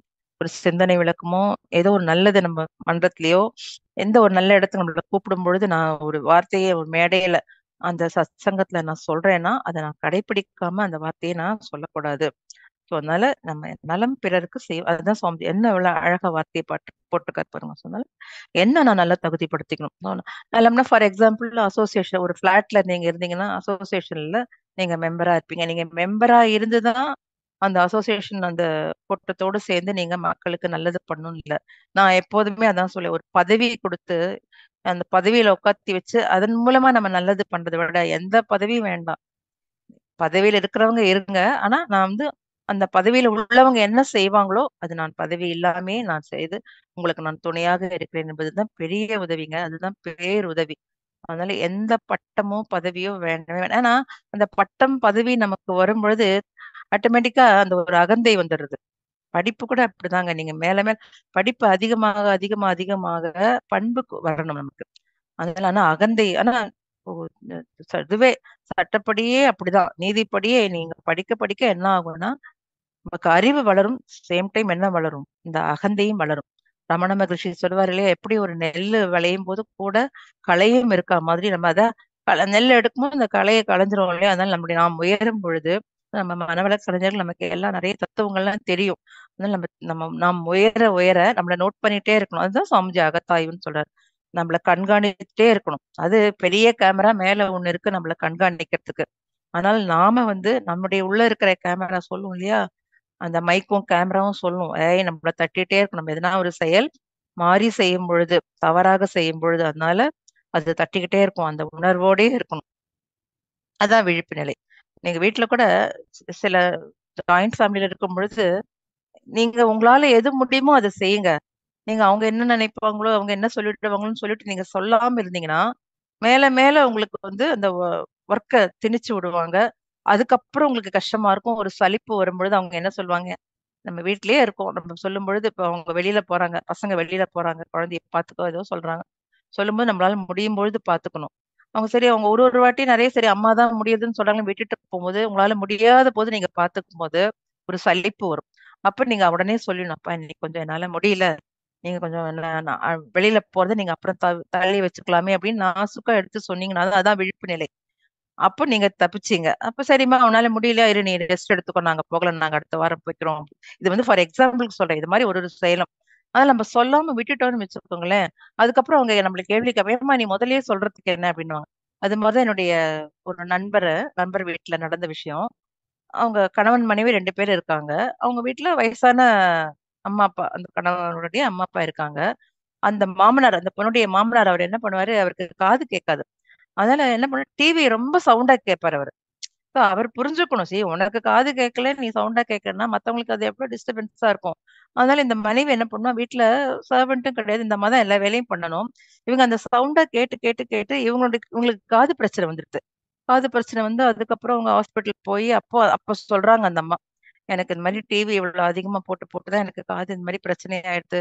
அப்படின்னு சொல்லும்போது, அந்த கணவர் உடனே என்ன கேட்கிறாரு, "ஏன் இத நீ முதல்லயே சொல்லக்கூடாதா? நீ ஏன் இந்த அந்த வார்த்தை தான் வருது. நான் வீட்ல உள்ளவங்க புரிஞ்சுக்கல. ஸோ அதனால அதுக்கு நாம இடம் கொடுக்காம, அதுதான் விழிப்பு நிலைன்னு சொல்றது. ஸோ நம்மளால என்ன முடியுமோ, ரொம்ப இழுத்து போட்டுக்காம, என்னால என்ன முடியுமோ அதுக்காக செய்யாம இருக்காம, பொது தொண்டுலயும் நம்மள ஈடுபடுத்திக்கணும். அது மாரி குடும்பத்திலயும் நம்ம ஒன்றில் ஒன்று கெடாதபடி சமைஞ்சதுக்கு தான் அந்த அழகான வார்த்தைய போட்டிருக்காரு. ஸோ அதுதான் அந்த விழிப்பு நிலை. அத மத்தவங்க சொல்லி தர முடியாது. நாம தான் அத ஜட்ஜ் பண்ணிக்கணும். ஸோ அதனால நலம் பிறருக்கு செய்யும் தகுதி, நான் பிறருக்கு யாருக்கு நல்லது பண்றேன், என்னால ஒரு நல்ல காரியம் நடக்கணும். எனக்கு நான் முதல்ல தகுதிப்படுத்திக்கணும். என்னுடைய உடல்நிலையும் அதற்கு ஏத்த மாரி ஒத்துழைக்கணும். நாம விழிப்பு நிலையோட அத செயல்படுத்தணும். இதுதான் சொல்றாரு. சொம்பதி 3வதா நலம் பிறருக்கு செய்யும் தகுதின்னு சொல்லி. அடுத்தது ஞான நெறி. ஞான நெறின்னா ஒண்ணுமே இல்லங்க. அன்பு தான். இப்ப இந்த குணத்தெல்லாம் போக்கிட்டு, ஒரு நல்ல குணத்த நம்ம கொண்டு வரோம் இல்லையா? நல்ல தவம் பண்றது, நட்புணர்வு, நலம் பிறருக்கு செய்யும் இதெல்லாம் நம்மள கொண்டு வந்தோனே, ஒரு பெரிய ஒரு அறிவு நமக்கு கிடைக்கும் அப்போ. ஸோ அதுல அந்த அறிவு கிடைச்சு, அதுலேருந்து வர அன்பு. நான் சொல்றது படிப்பு சொல்லல. பெரிய பிஹெச்டி பட்டம் பெற்றோ, சயின்டிஸ்ட்டோ அதெல்லாம் படிப்பு இருக்க தான் வேணும். இல்லன்னு சொல்லல. இந்த ஒரு ஞானம் ஞானம். அதாவது லௌகீகத்திலேருந்து ஞானத்துக்கு அந்த ஞானத்துல நமக்கு அறிவு கிடைச்சிருக்கும், தெளிவு கிடைச்சிருக்கும். அதுவும் நம்ம மனவளக்கலையில 20 வருஷம், 25 வருஷம் நம்ம பெருமையா சொல்லிக்கிறது பெருசு கிடையாது. நமக்கு என்ன கிடைச்சிருக்கு? நமக்கு இதனால நம்ம என்ன அறிஞ்சிருக்கோம்? நம்ம கரெக்ட்டா இருக்கோமா? அது மத்தவங்களுக்கும் அது தெரியணும். ஸோ அதனால அப்படி ஒரு அறிவு வரும் இல்லையா? அதுதான் ஞான நெறி. அந்த நெறிய அதுதான் அந்த பண்பு, அந்த அன்பு. அந்த எல்லார்கிட்டயும் ஒரு சகஜமான யார பார்த்தாலும் ஒரு என் குழந்தைய எப்படி பார்ப்பேனோ, அது மாரி தான் மத்தவங்களையும் பார்க்குற அந்த குணம். அது வளர வேண்டுங்க. அதுதான் அந்த ஞான நெறி. சுவாமிஜி சொல்றது, அந்த அன்போடு சேர்ந்த பண்பு. நான் அறிந்த வரையில். அடுத்தது நாட்டமுட்டு மன்னிப்பு. வார்த்தை போடுறாரு பாருங்க சுவாமிஜி. நாட்டமுடு மன்னிப்புனா, மனசார ஏதோ சொல்ட்டாங்களே அப்படின்னு சொல்லி மன்னிக்கிறது கிடையாது. நெறைய பழைய குற்றங்கள், அதாவது பழைய ஃப்ரெண்ட்ஸு ஏதோ நம்முடைய இறந்து போனவர்கள் கூட இருப்பாங்க. அவங்க ஏதோ இவங்களுக்கு செய்திருப்பாங்க. இவங்களுக்கு பிடிக்காத செயல் அப்ப பிடிக்காம இருந்திருக்கும். அத நெனச்சு அத மனசுக்குள்ளேயே போட்டு அத குழம்பிட்டு இருப்பாங்க. இப்படி சொல்ட்டாங்க. அத நெனச்சு கூட அப்படிலாம் நீங்க நெனச்சீங்கன்னா, மீதி நல்லது நினைக்கிறதுக்கு நமக்கு டைமே இல்லாம போயிடும். ஸோ அதனால மன்னிச்சு விட்டுருங்க. எந்த அளவுக்கு மன்னிக்கிறோமோ, அந்த அளவுக்கு நமக்கு மனசு கிளியர் ஆகும். மனசு காலியா இருக்கும். வெயிட் போட்டு சேர்த்துக்க கூடாது. அதுதான் ஒரு முறை நான் ஒரு பேராசிரியர்ட்ட கூட இத நான் பத்தி கேட்டேன் நானு. அது எப்படின்னா, வாழ்க்கையில ஒரு ஒரு ஸ்டேஜ் இருக்குங்க. பிறந்துட்டோம். பிறக்கும்போது நம்முடைய அம்மா, அப்பாவுடைய உதவி தேவையா இருந்தது. நல்லா வளர்த்து விடுவாங்க. அதுவும் இப்ப இருக்கிற குழந்தைங்கள்லாம் வளர்ப்புக்கு கேட்கவே வேண்டாம். நல்லா வளர்க்குறாங்க. அவ்ளோ வசதிகள கொடுத்து வளர்க்குறாங்க. குழந்தைங்களுக்கு அடுத்த அதாவது வாழ்க்கையில அடுத்த நிலையும் தெரியணும். அடுத்த பக்கமும் தெரியணும். அது கஷ்டமும் தெரியணும், நஷ்டமும் தெரியணும். இப்ப எல்லாரும் கஷ்டத்தையே காமிக்கிறதில்ல. சரி அது நம்ம அவங்களெல்லாம் சொல்லி தான் நம்ம ஞானத்துக்கு வர சொல்லி தான் திருத்த முடியும். ஸோ அத பத்தி நம்ம நெனச்சு பிரயோஜனம் இல்ல. அதனால என்னன்னா, குழந்தைங்கள இந்த நாட்டமோட மன்னி ம கொழ ஒரு ஸ்டேஜ் நம்ம வளர்த்துடுறாங்க. இப்ப குழந்தையா இருக்கும் பொழுது. அதுக்கப்புறம் நமக்கு படிப்பு இருக்கு. கல்லூரி படிப்பு, பள்ளி படிப்பு எல்லாம் இருக்கு. அது அது அப்படியே போயிடும். அதுக்கப்புறம் முடிஞ்ச உடனே இப்ப இருபாலர்களும் வேலை பார்க்குறாங்க. பெண்களும் வேலை பார்க்குறாங்க, ஆண்களும் வேலை பார்க்குறாங்க. அதனால அந்த வேலைன்னு சொல்லி பணம் சேர்க்கிறது, அந்த சமயத்துல வீடு வாங்குறது, இதெல்லாம் ஒரு பக்கம் போயிட்டே இருக்கும். அதுக்கப்புறம் கல்யாணம். அதுக்கப்புறம் அவங்களுடைய குழந்தை, அந்த குழந்தைங்களுடைய படிப்பு, பேரன், பேத்தி வரைக்கும் கடைசியா வருவாங்க. அந்த பேரன், பேத்தியும் இப்போ பாட்டி பார்க்குறாங்க. வேற இவங்க வேலைக்கு போறதுனால. ஸோ அந்த நிலைமை வரைக்கும் வரும் இல்லையா? அப்புறம் அதுகள் கொஞ்சம் வளரும். அப்புறம் இவங்க கொஞ்சம் தாத்தா, பாட்டிக்கு ஒரு 70, 75 வயசு ஆனவுனே, கொஞ்சம் அ இந்த முன்னமோ, பின்னமோ கொஞ்சம் அந்த நிலையில இருப்பாங்க. சிலவங்க 75 வயசுக்கு அப்புறம் நல்லா இருக்கிறவங்களும் இருக்காங்க. ஸோ அந்த எல்லா கடமையும் முடிஞ்சுட்டு, அப்பான்னு ஓஞ்சு ஒரு ஸ்டேஜ் வருங்க. எல்லாருக்குமே இது ஒரு ஓய்வான இது வரும். அப்ப என்ன பண்ணணும்னு சொல்லி நான் ஒரு பேராசிரியர்ட்ட கேட்டேன். அப்போ அவரு மூத்த பேராசிரியர், நல்லா எல்லாம் அறிந்த பேராசிரியர் அவர் சொன்னது. ஒண்ணுமே வேண்டாம். அப்ப நான் என்ன பண்ணணும்னு கேட்டேன். தவம் பண்றோம், எல்லாம் பண்றோம். பட் கொஞ்சம் அந்த வயசான உடனே மனசு கொஞ்சம் அப்படியே ஒடிஞ்சு போகும் இல்லையா? வயசு ஆக ஆக ஒரு பயம் வேற வரும். முதுமை வர வர இந்த மரண பயம் வரும்னு சொல்லுவாங்க.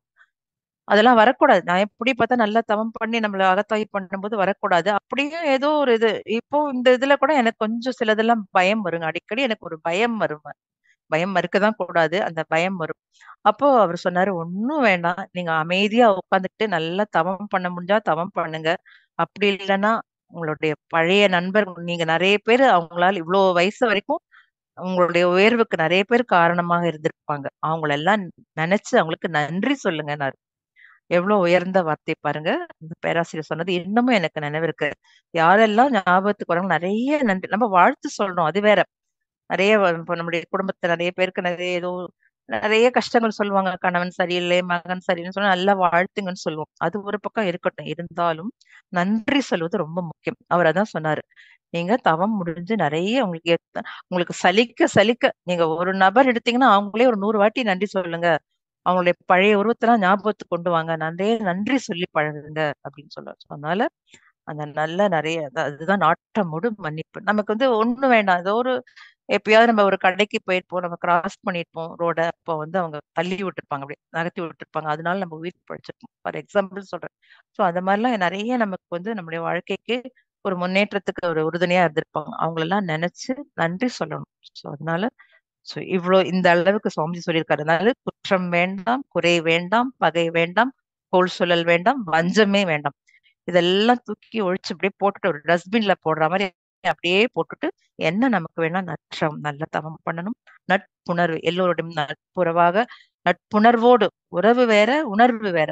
அந்த நட்புணர்வாக இருக்க வேண்டும். அதுக்கப்புறம் நலம் பிறருக்கு செய்யும் தகுதி. நான் பிறத்தியாருக்கு நலம் செய்யறேன்னா, நான் என்ன முதல்ல நல்லா தகுதிப்படுத்திக்கிட்டு, அப்புறம் அவங்களுக்கு நலம் அப்படி நீங்க தகுதிப்படுத்திட்டு நலம் செஞ்சா தான் உங்களுக்கு அதுல எதுனா குறைகள் மற்றவங்களுக்கு கண்டுபிடிச்சா கூட நமக்கு கோவம் வராது. சிலர்லாம் கோவப்படுவோம். நம்மள சொல்லும்பொழுது. ஸோ அதனால நலம் பிறருக்கு செய்யும் தகுதி, ஞான நெறி, நாட்டமுடு மன்னிப்பு. ஸோ இந்த 5யும் நம்மளோட சேர்த்துக்கிட்டு நம்ம வாழ்க்கைய இதுதான் பேரற வாழ்வு. அதாவது வாழ்க்கைனா எல்லாம் இருக்கதான் முதல்ல சொன்னேன் பார்த்தீங்களா? மேடு பள்ளம்லாம் இருக்கும். இதெல்லாம் நம்மகிட்ட இருக்கு. பட் இதெல்லாம் வந்து குடும்பத்திலேயே தாங்க. இந்த குற்றம், குறை, பகை, வஞ்சம், கோள் சொல்ல இதெல்லாம் நம்ம குடும்பத்திலேயே தான் இருக்கு எல்லாம். வெளியில கூட போக வேண்டாம். குடும்பத்துக்குள்ளேயே இதெல்லாம் இருக்கும். இது எல்லாத்தையும் நல்லா ஒழிச்சுட்டு, நல்லா தவம் பண்ணி நட்புணர்வோட நலம் பிறருக்கு செய்யும் தகுதியோட நம்மை மாற்றிக்கொண்டு, ஞான நெறியோட நாட்டமுடு மன்னிப்பு மனசார மன்னிக்கணும். சுவாமிஜி சொல்றாரு இல்லையா, அந்த நாட்டமுடு மன்னிப்புக்கு, "இன்னல் புரிவோர்" தவத்துல சொல்லும்போது ரொம்ப அழகா இருக்கும் சுவாமிஜியோட வார்த்தை. "இன்னல் புரிவோர், எதிரிகளாக இருப்போர் எவரேனும் இருப்பின், அவர்களும் மனம் திருந்தி நல்வாழ்வு பெற கருணையோடு வாழ்த்துவோம்" சொல்லுவார். ஸோ அதனால மனசுல எந்த தீய எண்ணமும் வச்சுக்காம, நமக்கு மறுபிறப்பே இருக்கக்கூடாதுங்க. நம்ம இந்த மனவளக்கலைக்கு வந்து நம்ம இவ்வளோலாம் பயிற்சி எடுத்திருக்கோம்னா, நம்ம வந்து நம்ம காலர எடுத்து விட்டுக்கணும். அதுக்காக ஒரு ஆணவத்தோட இல்லாம மனதிற்குள்ளாக நமக்கு எவ்ளோ குரு சொல்லிக் குடுத்துருக்காரு இல்ல? இத மாதிரி குரு எங்கேயும் கிடைக்க மாட்டாரு. நான் முதல்ல சொன்ன மாதிரி மனித பிறவியே ரொம்ப பெரும் பிறவி. குரு கிடைச்சது அதை விட பெரிய பாக்கியம். அதை விட பெரிய முக்கியம் என்னம்னாக்க கிடைத்த குருவை நாம் தக்க வைத்துக் கொண்டிருப்பது. இனி நமக்கு பிறவியே இருக்கக்கூடாது. பிறவியே இல்லாம இருக்கக்கூடாதுன்னா அதுக்கு என்ன பண்ணணும்னாக்க நல்ல நம்ம கிட்ட எந்த பாவ செயல்களும் இருக்கக்கூடாது. நமக்கே தெரியல பாவ செயல் சாமி சொல்லணும், உடலிலே களங்கம் உள்ளத்திலே நோய். இது இருந்தாக்கே பாவம் தான். யாரையும் கெடுதலா நினைக்கிறது, பாக்குற பார்வையில நம்முடைய ஐம்புலன்களும் நல்ல நிலையில இருக்கணும். அதுக்குதான் பஞ்சேந்திரிய தாமம் கொடுத்திருக்காரு. அந்த புலன்கள் நம்ம வந்து ஒருத்தர் இப்படி பார்வையில எத்தனை பார்க்கலாம் இல்லையா? வெறுப்பா பார்க்கலாம், ஆசையா பார்க்கலாம், கோவமா பார்க்கலாம். யாரை பார்த்தாலும் இப்படி ஒரு குழந்தைய நம்ம எப்படி பார்ப்போம்? குழந்தை மேல நமக்கு ஒரு வெறுப்பு வருமா? அது மாதிரிதான் அதே பார்வையோட மற்றவங்களையும் நம்ம பார்த்து நம்முடைய அதாவது எண்ணம், சொல், செயல் இதுதான் சிறந்த பூஜையே. ஒரு பூஜை நீங்க எடுத்துட்டீங்கன்னா காத்தால எழுந்தோடனே ஒரு பூஜை பண்ணிடுங்க. என்ன பூஜைனா என்னுடைய எண்ணம் நல்லா இருக்கணும், என்னுடைய சொல் நல்லா இருக்கும், என்னுடைய செயல் நல்லா இருக்கும். இதுதான் சிறந்த பூஜை. மனசு வந்து அமைதியா இருக்கும். இந்த மனசு அமைதியா இருக்கும், எதையுமே நினைக்க கூடாது, ஆரோக்கியமா இருக்கும் அப்படின்னாக்க வேண்டாதுல தலையிடாதீங்க. அதாவது நிறைய விஷயம் நம்ம ஏன் மாட்டிக்கிறோம்னா வேண்டாத விஷயத்துல போய் நம்ம தலையிடுறோம். நம்ம போய் ஒரு ஐடியா கொடுக்குறோம், இதை எப்படி பண்ணிருக்கலாமே, அப்படி வேண்டவே வேண்டாம். வேண்டாதுல போய் தலையிடாதீங்க. யார்கிட்டயும் போய் மாட்டிக்காதீங்க. நீங்க உங்க கருத்தை நீங்க ஃபாலோ பண்ணுங்க. ஒரு நல்ல கருத்தை நமக்கு தெரிஞ்சதுன்னா சாதாரணமா சொல்லி பாருங்க. சிலவங்க எல்லாம் அவ்வளவு சீக்கிரம் எடுத்துக்க மாட்டாங்க. அதனால சாதாரணமா சொல்லி பாருங்க. அவங்க எடுத்து ஆர்கியூ பண்ணனா கூட ஆர்கியூ பண்ணாதீங்க. அதனால சரி சொல்லுங்க நல்லபடியா, இல்லைன்னா விட்டுட்டு அதை நம்ம ஃபாலோ பண்ணும். ஸோ மனசை எப்போதுமே அமைதியா வச்சுக்கணும். நம்மள மாத்திரம் அழகா வச்சுக்கலாம், நம்ம மனசையும் நம்ம அழகா வச்சுக்கணும். அது ஒரு குழந்தை மாதிரிங்க. இந்த மனசு அந்த குழந்தை மாதிரி. அதுக்கு நீங்க எப்பவுமே நல்லதே போட்டுக்கிட்டே இருங்க. அருட்காப்பு நிறைய சொல்லுங்க. அருட்காப்பு நம்ம தவம் போதுதான் நம்ம சொல்றோம். அப்படி இல்லை, அருட்காப்பு எப்பொழுதுமே சொல்லலாம். சொல்லி எப்போல்லாம் ஞாபகம் வருதா நீங்க வீட்டை விட்டு படியை தாண்டுறீங்களா? ஏன்னா எத்தனையோ நமக்கு இடர்பாடுகள் வரலாம். ஒரு தடுக்கி விடுறதுக்கு வாய்ப்பு இருக்கு, ஒரு கல்லு தடுக்கலாம், ஏதோ ஒண்ணு. நீங்க வீட்டை படியை தாண்டினீங்களா உடனே அருட்காப்பு தான் மனசுக்குள்ள ஓடணும். இந்த அருட்காப்பு எவ்வளவு முடியுமோ அவ்வளவு சொல்லுங்க. சங்கல்பம், அருட்பேராற்றல் கருணை, இந்த சங்கல்பம் எவ்வளவு. நீங்க மத்தவங்க கூட உரையாடிக்கிட்டே இருங்க, தப்பு கிடையாது. ஃப்ரெண்ட்ஸ் கூட நல்லா ஜாலியா பேசுங்க, அரட்டடிங்க. ஆனா கூடவே இந்த அருட்காப்பு, இந்த சங்கல்பம் சொல்லிக்கிட்டே இருங்க. அப்புறம் நல்ல யாரெல்லாம் பாக்குறீங்க, ஒரு நீங்க வண்டியில போறீங்க, கார்ல போறீங்க, ஏதோ ஒரு ஷாப்பிங் போறீங்க. நான் அப்படிதான் பழக்கம் வச்சிருக்கேன். ஜன்னல் வழியா அப்படியே பார்த்துட்டே இருப்பேன். இந்த கடையில எல்லாம் பேசிட்டே இருப்பாங்க. ஒவ்வொருத்தருக்கும் ஒரு ஒரு தேவைகள், அவசியம் எல்லாமே இருக்கும். சோ இப்படி இந்த கும்பல் இருக்கா, இந்த இந்த குடும்பம் நல்லா இருக்கட்டும், இவங்களுடைய குழந்தைங்க நல்லா இருக்கணும்னு சொல்லி நல்லா வாழ்த்துவேன். சோ யார் யார் கண்ணில் படணும், எந்த ஜீவராசிகள் பார்த்தாலும், ஒரு நாயை பார்த்தா கூட அதுக்கு பாவம். சில ரோட்ல இருக்க நாயெல்லாம் பார்த்தா அதுங்களுக்கு சரியா சாப்பாடே கிடைக்கிறது இல்ல. பார்த்தா பாவமா இருக்கும். அதனால முடிஞ்சா அது அது பக்கத்துல கடை இருக்கிற மாதிரி இருந்தா இருந்து பிஸ்கெட் வாங்கி போட்டு போவேன். இல்லாட்டா அதுக்கு நல்லபடியாக சாப்பாடு கிடைக்கும்னு சொல்லி அதுக்கு ஒரு வாழ்த்து. சோ அதனால மனசு எப்போதுமே அப்படியே அதே மாதிரி சாமிஜி படத்தை டெய்லி கொஞ்ச நேரம் பாருங்க. தவம் முடிஞ்சிட்டு நல்லா கண்ணை மட்டும் அப்படியே சாமிஜி படத்தை கொஞ்சம் அவரோட அந்த கருணையோட இந்த பாக்குற பார்வையே பாருங்க. மனசுக்கு ரொம்ப நல்லா இருக்கும். அருட்காப்பு சொல்லுங்க, சங்கல்பம் சொல்லுங்க, மழை வாழ்த்து. மழை வாழ்த்து நம்ம என்ன பண்ணுவோம், வரும் தவம் முடிஞ்சுதான் சொல்றோம். So, எப்பெல்லாம் ஞாபகத்துக்கு வருதோ மழை வாழ்த்து சொல்லுங்க. அதுக்கப்புறம் சுவாமிஜியோட பாடல்கள் புக்கு படிங்க. யாருன்னா பாத்தீங்கன்னா நம்மளுடைய குருவை பத்தி எனக்கு ரொம்ப பிடிக்கும். குருவை பத்தி பேச யாராவது ஆரம்பிச்சாக்க உடனே புகழ் பாட ஆரம்பிச்சிடும். அதனால எப்பொழுதுமே சாமியை நினைச்சுக்கிட்டே இருங்க. மனம் வந்து ஒரு பொருளையோ இல்ல யாரையாவது நபரையோ நினைச்சுக்கிட்டே தான் இருக்கும். அந்த நபரை நினைக்கிறது கூட அவங்க செய்து நல்லது நினைக்குமா என்னன்னு தெரியல. சோ ஏன்னா மனதோட இதுவே இயல்பே அப்படிதான். சோ அதனால யாரை பத்தியும் குற்றமா நினைக்காதீங்க, குறையா நினைக்காதீங்க.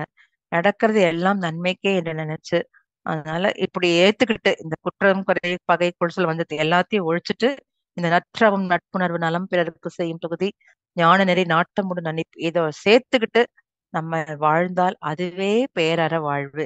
இந்த வாழ்வை நாம் எல்லோரும் வாழ்ந்து நம்முடைய குருவுக்கு நாம் பெருமை சேர்ப்போம் என்று கூறி இந்த ஒரு நல்ல சிந்தனைக்கு வாய்ப்பளித்த உலக சமுதாய சேவா சங்கத்திற்கும் மற்றும் அனைத்து ஆசிரியர் பெருமக்களுக்கும் நன்றி கூறி நிறைவு செய்து கொள்கிறேன். வாழ்க வளமுடன், வாழ்க வளமுடன், வாழ்க வளமுடன். நன்றி அம்மா, வாழ்க வளமுடன். அம்மா அவர்கள் இப்பொழுது நம்முடைய கேள்விகளுக்கு பதில் அளிக்க இருக்கின்றார்கள். கேள்வி கேட்க விரும்பும் அன்பர்கள் தங்களது கைகளை உயர்த்தும் பொழுது அவர்களுக்கான வாய்ப்பு அளிக்கப்படும் என்பதை அன்போடு தெரிவித்துக் கொள்கிறோம். முதலாவது நண்பராக கிருபாநிதி அம்மா, வாழ்க வளமுடன். அம்மா அன்மியூட் பண்ணிக்கோங்கம்மா. நில்லியம்மா, வாழ்க வளமுடன். வளமுடன்மா. அம்மா வாழ்க வளமுடன். ராஜேஸ்வரி அம்மா வாழ்க வளமுடன். சொல்லுங்கம்மா. வாழ்க வளமுடன். நானும் தான் உங்க மண்டலத்துக்கு வரலான்னு பாக்குறேன், வரவே முடியல. வாழ்க வளமுடன். வாங்கம்மா, ஒரு வாட்டியும் சொல்றீங்க, வாங்கம்மா. கண்டிப்பாம்மா, அந்த கோதையம்மா கூப்பிட்டுட்டே இருப்பாங்க ஒவ்வொரு ஃபங்க்ஷனுக்கும். வரணும். வாழ்க வளமுடன். ஆமா, வாழ்க வளமுடன். இப்ப நீங்க பேசுனது ரொம்ப அழகா, சந்தேகம் எல்லாம் கிடையாது. தெளிவா எங்களுக்கு புரிஞ்சுக்கிற நாலேஜ் இருந்தா நான் நல்லாவே இன்னும் புரிஞ்சுக்கலாம். அதாவது குற்றம், குறை, பகை, கோல் சொல்லல், வஞ்சம், இதையே அழகா என்ன சொன்னீங்க? நற்றவம், நட்புணர்வு, நலம் பிறருக்கு செய்யும் தகுதி, நாட்டமுடன் மன்னிப்பு, ஞான நெறி. இப்ப அழகா அதை நீங்க கொண்டு வந்துட்டீங்கம்மா. நாங்க இதுபடி நடக்கிறோமா அப்படிங்கிறத நாங்க தான் தர்ச்சோதனை பண்ணணும். ஆனா நலம் பிறருக்கு செய்யும் தகுதி, நலமுடன் மன்னிப்பு, இது ரெண்டுக்கும் இப்ப நீங்க சொன்னீங்க பாருங்க, முடியலைன்னா அப்படி எடுத்து சொல்லணும், இந்த காது கேட்கறக்கா. ஆனா இத சில சமயம் ஏன்னா நம்மளை விட அவங்க நமக்கு முன்னாடியே புலம்பிடுவாங்க. அம்மா எனக்கு இதை பண்ணிருங்கம்மா, இப்படி பண்ணிருங்க, இந்த அங்க போறேன். அது வந்து குடும்பம் இல்ல, ஃப்ரெண்ட்ஸ் சர்க்கிளே சொல்றேன். அப்ப நம்மளால அவங்கள விட நம்ம நல்லா இருக்கு. ஆனா நம்மளால முடியலன்னா கூட அவங்கள விட நம்ம தெளிவா இருக்கோம், மகரிஷி நமக்கு அந்த அருளை கொடுப்பாங்க அப்படின்னு சில சமயம் முயற்சி பண்ணி அதுல நம்ம பலகீனமா அடைஞ்சிடறோம்மா. ரெண்டாவது, அதாவது சொல்றது எப்படி சொன்னாலும் புரிஞ்சுக்கிறவங்க அப்படி புரிஞ்சுக்குவாங்களான்னு தெரியாது. அவங்கள நம்ம திருப்திப்படுத்தவே முடிய மாட்டேங்குது. சில சமயம் அவங்க மனவளக்கலை அன்பர்களா இருக்காங்க இல்ல, அதெல்லாம் வேற. அவங்க வயசு நம்ம வயசுக்கு அத மேனேஜ் பண்றது ஈஸியா, நீங்க சொல்லுங்கனாக்கா அந்த காலத்துக்குள்ளேயே ஈஸியா சொல்லிட்டு போயிடுறாங்க. நம்ம அதை எடுத்துக்கிட்டு சில சமயம் நம்ம கொஞ்சம் ஸ்ட்ரெஸ் ஆயிடும் அந்த இட்டு. அதாவது அந்த நல பிறருக்கு செய்யும் தகுதிக்கு நம்ம எப்படிமா இருக்கணும், அதை கொஞ்சம் நீங்க விரிவாவே சொல்லுங்க. ரெண்டாவது நலமுடன் மன்னிப்பு, அது ரெண்டுக்கு மட்டும் எனக்கு கொஞ்சம் நாட்டமுடன் மன்னிப்பு. சரிங்கம்மா. வாழ்க வளமுடன். நலம் பிறருக்கு செய்யும் தகுதினா, நான் அதாவது சொன்னேன்னா, ஃபார் எக்ஸாம்பிள் சொல்லும் பொழுது, இப்ப நான் தீட்சை கொடுக்குறேன்னா நான் என்ன தகுதிப்படுத்திக்கணும். நான் எதுவும் நான் பயிற்சி பண்ணாம நான் போய் உட்காந்துருக்க கூடாது. ஸோ அதே மாதிரிதான் வீட்லயும் அப்படிதான். ஏதாவது ஒரு நம்ம அறிவுரையை சொல்லணும்னா கூட அது நம்ம ஏன்னா திருப்பி கேட்டுறாங்க நம்மள, நீ கரெக்டா இருக்கியா, இதை நீ எனக்கு சொல்றியே, நீ இருக்கியான்னு அடுத்த கேள்வி கேட்டுறாங்க. சோ அதனால நலம் பிறர் நீங்க செய்யறது நலமா இருந்தா கூட நம்ம சொல்றது நம்ம ஃபாலோ பண்ணணும். அதுதான் அந்த அர்த்தம். நலம் பிறருக்கு செய்யும் தகுதினா, நீங்க உங்களை முதல்ல தகுதிப்படுத்திக்கிட்டு நம்ம அதுல இருக்கோமா அப்படின்றத நீங்க சொன்ன மாதிரி இப்போ ஃப்ரெண்ட்ஸ் சர்க்கிள்ல கூட அதை ஏத்துக்க மாட்டாங்க. அதான் உடனே திருப்பி கேட்டுருவாங்க, நீ சொல்றியே, நீ இருக்கியானா. நம்ம சரியா கேரண்டியா இருந்தால் நம்ம அதை சொல்லலாம். அப்புறம் நாட்டமுடு மன்னிப்புன்றது அதான் மனசார மன்னிக்கிறதுமா. ஏதோ சொல்லிட்டாங்களேன்னு சொல்லி இப்போ நமக்கு சுவாமிஜி தான் சொல்றாரு இல்லையா, இன்னல் புரிவோர் எதிரிகளாக நினைப்போர். வாழ்த்துறோம் இல்லையா, அவங்கள கெடுதல் பண்றவங்களுக்கு சொன்னா மனசார ஏதோ சுவாமிஜி இந்த கருத்தை சொல்லியிருக்காரு, எதிரிகளையும் வாழ்த்தணும் அப்படின்ற நிலை இல்லாம கொஞ்சம் கஷ்டமா தான் இருக்கும். பட் நம்ம நிறைய நாள் பயிற்சியில வந்திருப்போம், நமக்கு அது ஈஸி தான். இப்போ எனக்கெல்லாம் அதெல்லாம் பெருசா இப்ப யாருன்னா எதனா உறவுகளிலே கூட சில பேர் சரியா நம்மள இது பண்றதுல, அதாவது ஒரு சமயம் நம்ம கேட்டுக்க மாட்டாங்க, நம்மள ஒரு மதிக்காத மாதிரி தோணும். முந்திலாம் நான் ரொம்ப ஃபீல் பண்ணுவேன், சரி என்ன இப்பெல்லாம் என்ன தோணும், சரி அவங்க அப்படிதான் அப்படின்னு போயிட்டே இருந்துட்டு ஒரு வாழ்த்து சொல்லிட்டு இன்னும் அவங்கள கூடுதலா வாழ்த்துறது, அவங்க மாறணும்னு சொல்லிட்டு. சோ நம்ம மனதளவுல நம்ம வீக் ஆகாம இருப்போமா. சோ அதுதான் நம்மள தகுதிப்படுத்திக் கொள்கிறது. வாழ்க வளமுடன் அம்மா. நன்றிம்மா, ரொம்ப சிறப்பு. கூடிய சீக்கிரம் நான் ஒரு தவமை இதுக்கு வரேன். நன்றிம்மா, வாழ்க வளமுடன். வாழ்க வளமுடன் அம்மா. லில்லியம்மா வாழ்க வளமுடன். வாழ்க வளமுடன் அம்மா. சிறப்புமா, வாழ்க வளமுடன்.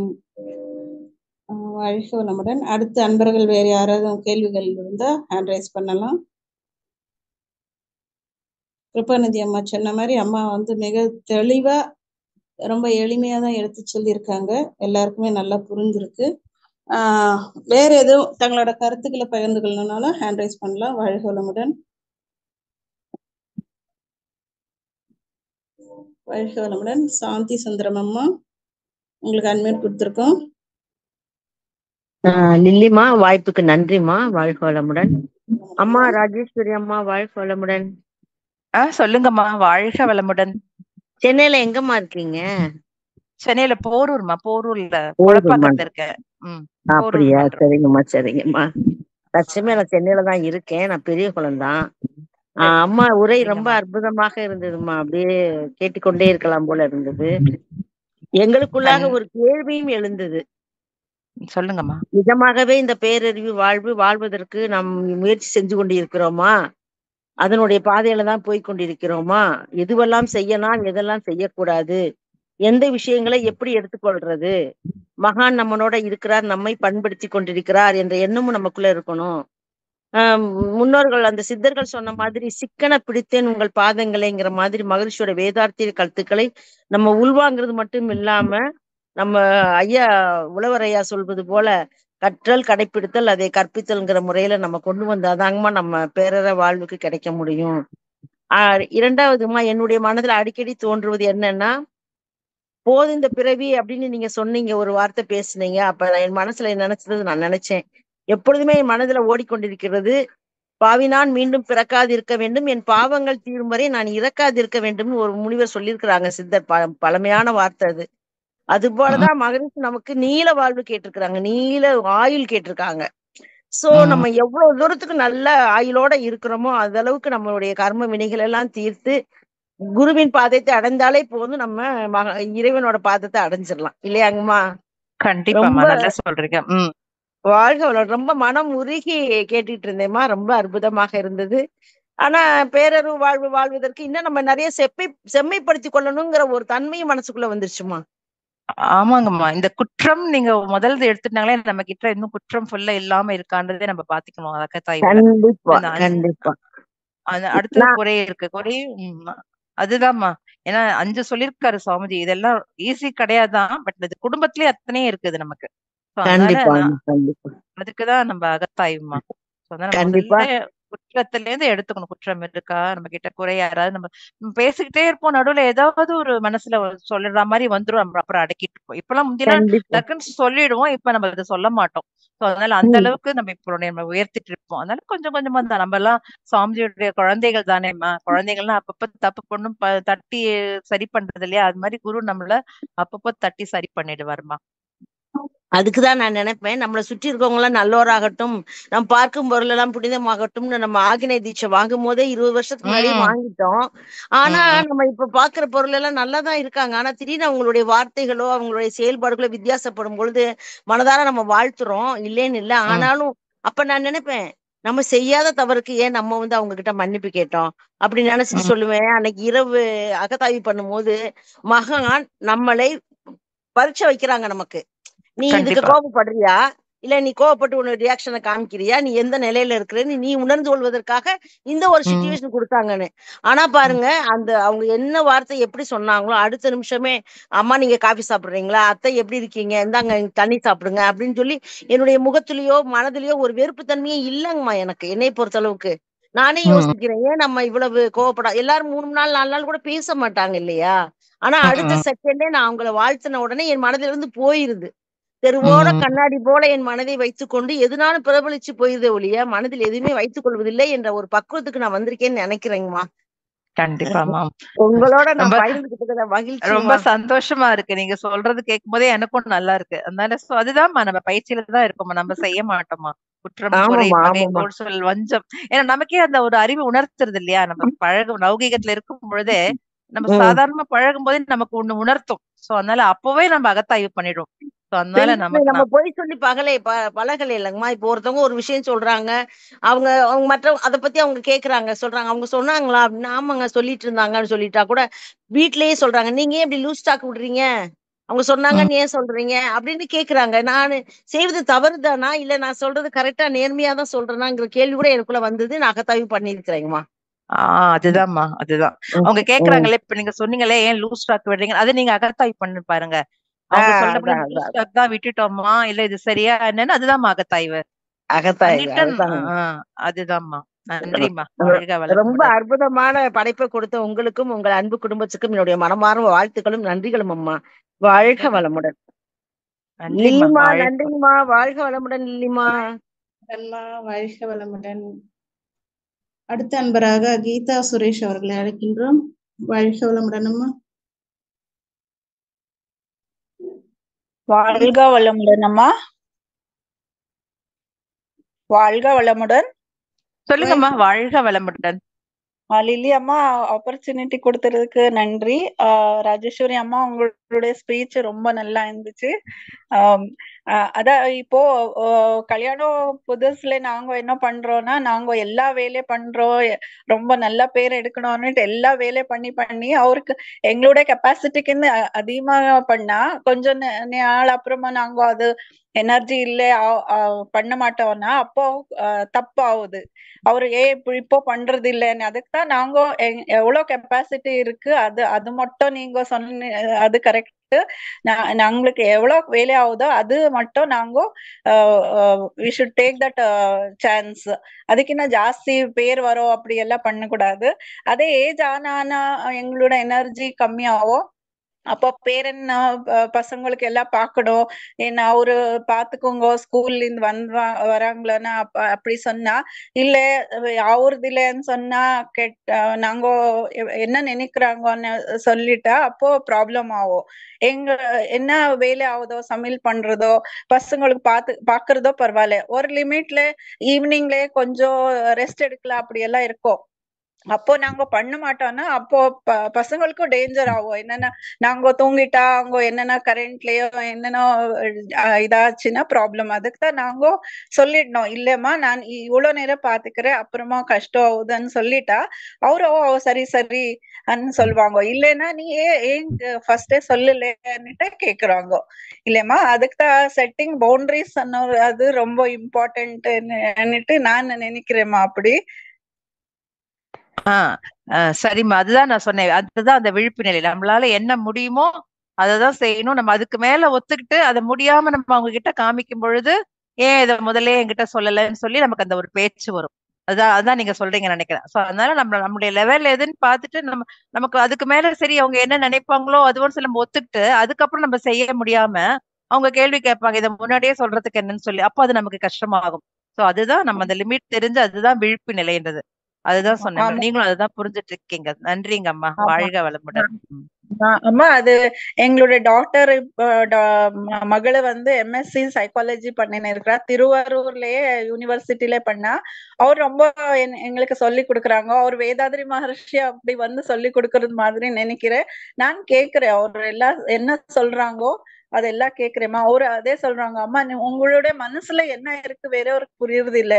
நீங்க சொல்லணும் மனசுல வச்சுட்டு அவங்க பேசினா லூஸ் டாக்ஸ் எல்லாம் கொடுத்தா கோவம் அப்படி எல்லாம் பேசக்கூடாது. பிராங்கா சொல்லிட்டா அப்போ அவருக்கும் புரியுது. அப்போ அந்த கண்டினியூஷன் ஆஃப் தட் ஈகோ எல்லாம் வராது அப்படி சொல்றாங்கம்மா. அதெல்லாம் ரொம்ப ஹெல்ப் ஆகும் எனக்கு. சோ இது ரொம்ப இம்பார்ட்டன்ட் நினைக்கிறேன். சோ தேங்க்ஸ்மா. இது நல்லா கனெக்ட் ஆச்சு உங்களுடைய ஸ்பீச். வாழ்க வளமுடன்மா. ரொம்ப நன்றிமா. வாழ்க வளமுடன்மா. ரொம்ப நன்றிமா. வாழ்க வளமுடன்மா. அடுத்த அன்பராக சபரீஷ் அவர்களை அழைக்கின்றோம். வாழ்க வளமுடன் சபரீஷ். அம்மா வாழ்க வளமுடன் அம்மா. வாழ்க வளமுடன் அம்மா. ரொம்ப சிறப்பா இருந்ததம்மா. எனக்கு ஒரு கேள்வி அம்மா. நான் யூஸ்வலா என்னோட அம்மா கிட்ட இல்ல மனைவி யார்கிட்ட மாமனார் மாமியார் யார்கிட்ட பேசினாலும் கரெக்டா சொல்றத சொல்லிட்டு அப்புறம் சைலண்ட் ஆயிடுவேன். ரொம்ப பேசிட்டா நம்ம ஏதாவது சொல்லிடுவோமோ டக்குனு வார்த்தை ஏதாவது விட்டுருவோமோன்னு ரொம்ப ஏன்னா நம்ம க்ளோஸா ரொம்ப யார்தான் ரொம்ப க்ளோஸ் ஃப்ரெண்ட் யாரா இருந்தாலும் ரொம்ப நிறைய பேசினா நம்ம ஏதோ சொல்லிடுவோம் இல்லம்மா. தப்புன்னா சொல்லிடுவோம். அது எப்படிமா பிரச்சனை சிக்கல் வராம இருக்கிறது நம்ம எப்படி நம்மளை தடுத்துக்கிறதுமா? எஸ்பெஷலி பேச்சுல நம்ம ரொம்ப விளையாட்டா கான்வர்சேஷன்ல பேசிட்டு இருப்போம் டக்குன்னு ஏதாவது ஒன்று சொல்லிடும் அவங்க ரொம்ப ஹர்ட் ஆயிடுவாங்க. அப்புறம் அது அந்த பஞ்சாயத்து 1 மணி நேரம் 2 மணி நேரம் ஓடும். அதுதான் அதை பத்தி கொஞ்சம் டிப்ஸ் கொடுங்கம்மா. நன்றி. வாழ்க வளமுடன். நல்ல கேள்விங்க ஐயா. நிறைய நம்ம வாயை கொடுத்தே மாட்டிப்போம் நிறைய இடத்துல. அதுக்காக நீங்க ரொம்ப பயந்து அப்படிலாம் இருக்க வேண்டாம்.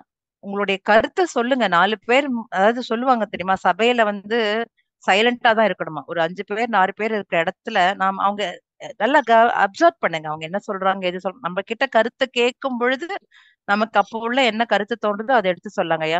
மத்தபடி சொல்லும் பொழுது நமக்கு 2-3 வாட்டி தெரியும். நம்ம சொல்லும் பொழுது அதிக பிரசங்கித்தனமா அவங்க அப்படி ஃபீல் பண்ணாக்க நெக்ஸ்ட் டைம் அடுத்த டைம் அதை நம்ம மாத்திக்கலாங்க ஐயா. சோ அதனால எல்லாரும் முன்னாடி சொல்லும் பொழுது நான் அப்படிதான் ஃபாலோ பண்ணேன். அதாவது 2 பேர் க்ளோஸா பேசுன்றது வேற. ஒரு 4 பேர் சேர்ந்து இருக்கும் பொழுது கொஞ்சம் நம்ம அப்சர்வ் பண்ணிக்கணும். டக்குன்னு எதுவும் நம்ம கருத்தை சொல்லிடக்கூடாது விட்டுறக்கூடாது. ஈவன் நல்ல கருத்தா இருந்தா கூட அவங்கள நம்ம நீங்க சைலண்டா இருக்கீங்க சொல்லுங்கம்மா அப்படின்னு சொன்னாக்க என்னுடைய சஜஷன் இதை இப்படி இருந்தா நல்லா இருக்கும் அப்படின்னு சொல்லி அவங்களுடைய மனம் நோகாதவாறு நம்ம தாங்க அது விழிப்புணர்வு தான். நன்றிங்க ஐயா. வாழ்க வளமுடன். நன்றி அம்மா. வாழ்க வளமுடன். வாழ்க வளமுடன். அடுத்த அன்பராக ஒரு நிமிஷம்.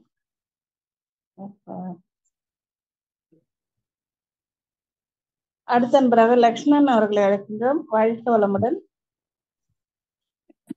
அம்மா வாழ்க வளமுடன்மா. அம்மா வாழ்க வளமுடன். உரை ரொம்ப சிறப்பா இருந்தாங்கம்மா.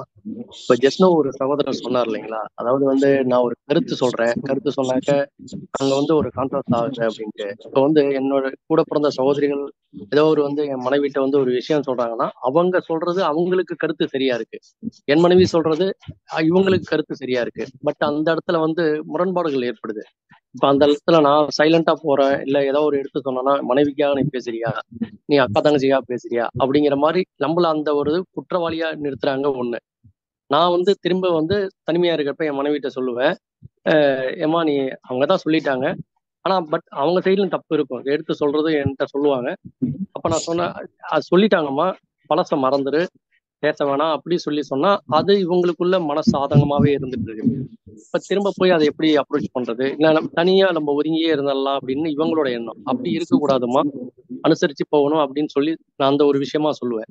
இப்ப இந்த மாதிரி கோபப்படுறது வந்து இப்படி பழச நினைச்சிட்டு இருக்குது சரியாமா, இல்ல வந்து அத அவங்க வந்து சரின்னு இப்ப நான் சொல்ற மாதிரி அனுசரிச்சு அந்த மாதிரி போறது, இல்ல அவங்க சொல்லிட்டாங்க இவங்க என்ன சொல்றாங்க நம்ம சொல்றோம், திரும்ப திரும்ப அவங்க சரி ஒரு வாட்டி ஓகே, 2 வாட்டி ஓகே, திரும்பி அதே பண்றாங்கன்னா நம்ம அது ஏன் அது போய் இது கேட்பானே சொல்லுவானே, நம்ம தனியாவே இது பண்ணிடலாம் அப்படிங்கிற மாதிரி அப்படி ஒரு ஒதுங்கி போறாங்கம்மா. அப்படி வந்து அந்த உறவுகள் ஒதுங்கி போறதோ நம்ம எடுத்து சொல்லாம இருக்கிறதோ சரியாம்மா? வாழ்க வளமுடன். நல்ல கேள்வி. ஒதுங்கி போறது சரி கிடையாது. ஏன்னா உறவுகள் எல்லாம் இப்ப ஜென்ரலாவே உறவுகள் ரொம்ப கம்மி ஆயிடுச்சு. எல்லாம் கணவன் மனைவி குழந்தைகள் அவங்க வரைக்கும் தான் உறவே இப்ப தெரியாம வேற இருக்கு. பொதுவா உறவுன்னு பார்த்தாலே 2 உறவு தான் சொல்றாங்க, ஆண்டி அங்கிள், இதுதான் யாரு பாரு இருக்கு. சோ அதனால உறவுகள் தேவைதான். உங்க மனைவி சொல்ற மாதிரி நீங்க அவங்களுக்குள்ள உள்ள மனைவி வந்து மனவளக்கலையில இருக்காங்களா என்னன்றத பத்தி தெரியல, நீங்க சொல்லல. சோ அப்படி அவங்க அதுல இருந்தாக்க இப்ப அவங்க சொல்றதை அவங்க பெருசாவே எடுத்துக்க மாட்டாங்க. ஏன்னா தெரிஞ்சுக்கணும் ஓரளவு அவங்க லெவல் அவங்க அப்படிதான் பேசுவாங்க அப்படின்னு சொல்லி. சோ இவங்க 2 கருத்து சொல்லும் பொழுது அவங்க ஒத்துக்கணும், பேசாம விட்டுட்டோம். அது நீங்க மனவளக்கலையில இருக்கீங்க, நீங்க எடுத்து சொல்லுங்க. நமக்கு வந்து நீங்க மன்றத்துல சேர்க்க பாருங்க, நிறைய ஸ்பீச் எல்லாம் கேட்க சொல்லுங்க, அதுல புரியும் அவங்களுக்கு. ஏன்னா இப்போ பொதுவாவே அப்படிதான், யாருமே எடுத்து சொன்னா அவங்க கேட்டுக்க மாட்டாங்க. அதாவது இவங்க சொல்ற கருத்து இவங்களுக்கு சரியா இருக்கும், அது இவங்கதான் அப்படித்தான் சொல்லுவாங்க, அவங்களும் அதான் சொல்லுவாங்க. 2 வாட்டி சொல்லி பாருங்க, பார்க்க சொல்லுங்க. அப்படி இல்லைன்னா விட்டுருங்க, அதை ஆர்கியூ பண்ண வேண்டாம். ஆர்கியூ பண்ணும்போது அது 4 வாட்டி இவங்க சைலண்டா நீங்க இவங்களுக்கு சொல்லி கொடுங்க மனைவிக்கு, பேசாம விட்டுரு பரவாயில்ல, நம்ம அப்படி இருக்க வேண்டாம்னு சொல்லி சொல்லி அவங்க அவங்க 4 வாட்டி சைலண்டா இருந்து பாருங்க. அதுக்கப்புறம் அவங்களே புரிஞ்சுப்பாங்க. அதனால உறவுகளை நாம முடித்துக் கொள்ள வேண்டாம். சோ ஆனா உறவே இப்ப ரொம்ப கம்மி ஆயிடுச்சு. சோ அதனால நல்ல அவங்க மனவளக்கலையில இருக்காங்களா என்னன்னு தெரியல உங்க மனைவி, அது தீட்சை எல்லாம் எடுத்துக்க சொல்லுங்க, புரிஞ்சிரும். அவங்க ஃபுல்லா எல்லாம் வரலமா, அப்பப்ப வராங்க. ஆனா ஒரு விஷயம் இதுல என்னன்னா, இவங்க சொல்ற விஷயங்கள் கருத்து சரியா இருக்கும், பட் அவங்க இப்படி சொல்லிட்டாங்களேன்னு மனசு அப்பப்ப சங்கடப்பட்டுட்டு இருக்காங்க. நான் என்ன சொல்றேன், சொல்லிட்டாங்கம்மா, அதை வார்த்தையா எடுத்துக்கோ, நீ பெருசா இது பண்ண மனசுக்குள்ள கவலையா கொண்டு போறத மனசை ரொம்ப ஓமரத்தை தாக்கும் அப்படின்னு நான் சொல்லுவேன். அப்ப அப்படி ஒரு சொல்றப்ப எப்படி அதை இது பண்ண முடியும் அப்படின்னு இவங்க ஒதுங்குறாங்க. அப்ப அவங்க வீட்டுல இது பண்ண நீ மனைவிக்காக பேசுறியா அப்படின்னு அவங்க இது சொல்றாங்க. இப்ப இந்த இடத்துல நான் ஒரு இக்கட்டான ஒரு சூழலா இருக்கிறப்ப எப்படிமா அதை தவிர்க்கிறது? அதுதான் நீங்க அவங்க சொல்லிட்டாங்களேன்னு வருத்தப்படுறாங்க. அந்த வருத்தம் இருக்கதான் அவங்க மனைவி ஃபுல்லா பயிற்சி எடுக்க சொல்லுங்க, தீட்சை எல்லாம் எடுக்க சொல்லுங்க. ஏன்னா இத மாதிரி ஃபீலிங்லாம் நான் ஆரம்பத்துல எனக்கு இருந்திருக்கு. பெண்கள்னாலே கொஞ்சம் அது இருக்கதான் இருக்குங்க ஐயா. சோ அதனால நம்ம மனவளக்கலைப்படி சுவாமிஜி கருத்துப்படி நீங்க ஒருத்தர் அவங்க அந்த மாதிரி சொல்லிட்டாங்க, நம்ம மன வேதனைப்பட்டா, நான் ஏற்கனவே சொல்லியிருப்பேன், அவங்களுடைய பதிவும் நமக்கு வரும். ஏற்கனவே நம்மளுடைய பதிவு என்ன, தீய பதிவு இருக்கு நல்ல பதிவு இருக்குன்னு தெரியாது. அது மனசு அதுலயே சங்கடப்பட்டுக்கிட்டு இருந்தா அவங்களுடைய பதிவும் நமக்கு சேர்ந்து வரும். சோ அதனால நீங்க நல்லதனமா புரிய வச்சு அவங்கள அதை பத்தி நினைக்க வேண்டாம், சரியாயிடும், விட்டுற சொல்லிடுங்க, அவ்வளவுதான். அது தீட்சையெல்லாம் எடுத்துக்க சொல்லுங்க அம்மாவை, சரியாயிடுங்க ஐயா. வாழ்க வளமுடன். நன்றிங்கம்மா, வாழ்க வளமுடன்மா. அம்மா வாய்ப்பு கொடுத்து நன்றிங்கம்மா, வாழ்க வளமுடன். வாழ்க வளமுடன். நன்றிங்க ஐயா, வாழ்க வளமுடன். அடுத்த அன்பராக உமையால் அவர்களை அழைக்கின்றோம். வாழ்க வளமுடன் அம்மா. வாழ்க வளமுடன்மா, வாய்ப்புக்கு நன்றிம்மா. அம்மா வாழ்க வளமுடன்மா. வாழ்க வளமுடன் அம்மா. அம்மா எனக்கு கேள்வி எல்லாம் இல்லம்மா, இந்த சொன்னீங்கம்மா மறுபிறவி வேண்டாம், நம்ம இந்த பிறவியிலே எல்லாத்தையும் முடிச்சுக்கணும்னு சொன்னது பிடிச்சிருந்ததும்மா. அப்புறம் வந்து சொன்னீங்கம்மா, இப்ப 75 கழிச்சு கடமைகள்லாம் முடிஞ்சிருச்சு. இப்ப பேரன்பேத்தி அவங்கள பாத்துட்டு இருக்கோம். அப்ப என்ன பண்ணலாம் அப்படின்னு பேராசிரியர் சொன்னாங்க.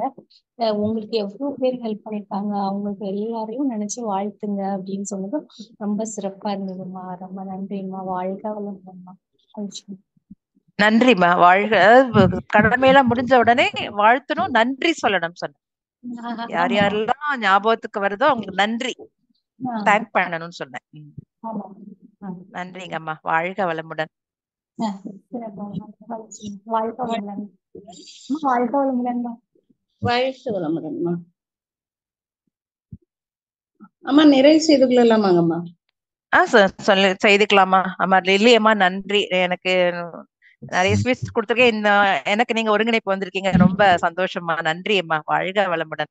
நன்றி. வாழ்க வளமுடன். மிக சிறப்பான சிந்தனைமா. இன்னைக்கு ஆக்சுவலி இது எத்தனை முறை கேட்டாலும் சலிக்காத ஒரு தலைப்பும் அந்த சிந்தனைவர்கள் எல்லாரும் நிறைய எவ்வளவு கேட்டாலும் நமக்கு இன்னுமே இதுல இன்னும் தெரிந்து கொள்ளணும்னு ஆர்வத்தை தூண்டக்கூடிய ஒரு பாடல் இந்த பாடல். அம்மா நீங்க சென்னை தானம்மா? ஆமாங்கம்மா. சரி சரி. தாம்பரம்மா. நாங்க இன்னொரு அன்பர் வந்திருக்காங்க, கண்ணம்மாள் அம்மா. வாழ்க வளமுடன். உங்களுக்கு அட்மிட் கொடுத்துருக்கோம், நீங்க பேசலாம். அம்மா வாழ்க வளமுடன்மா. அம்மா கேக்குதுங்களா? வாழ்க வளமுடன்மா.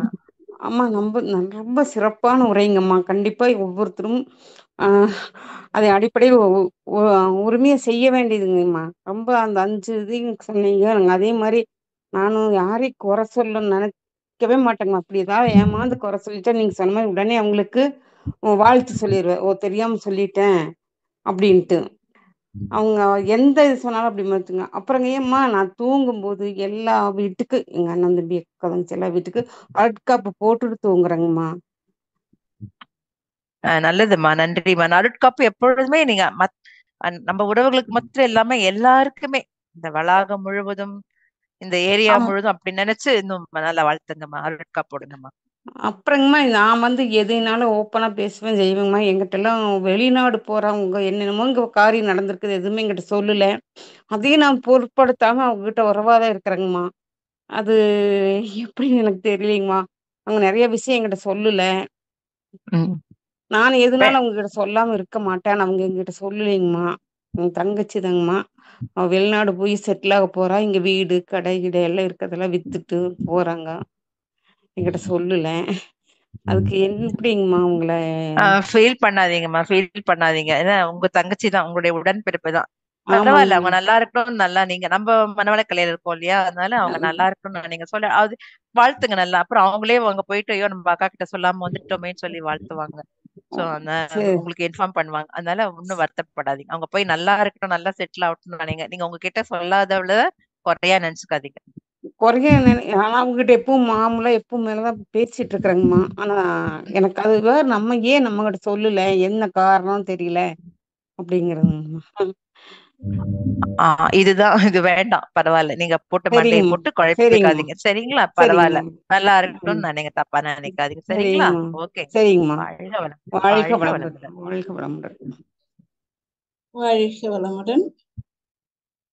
வாழ்க வளமுடன். வேற யாரும் அன்பர்கள் கேள்விகள் இருந்தா ஹேண்ட் ரைஸ் பண்ணலாம். வாழ்க வளமுடன்.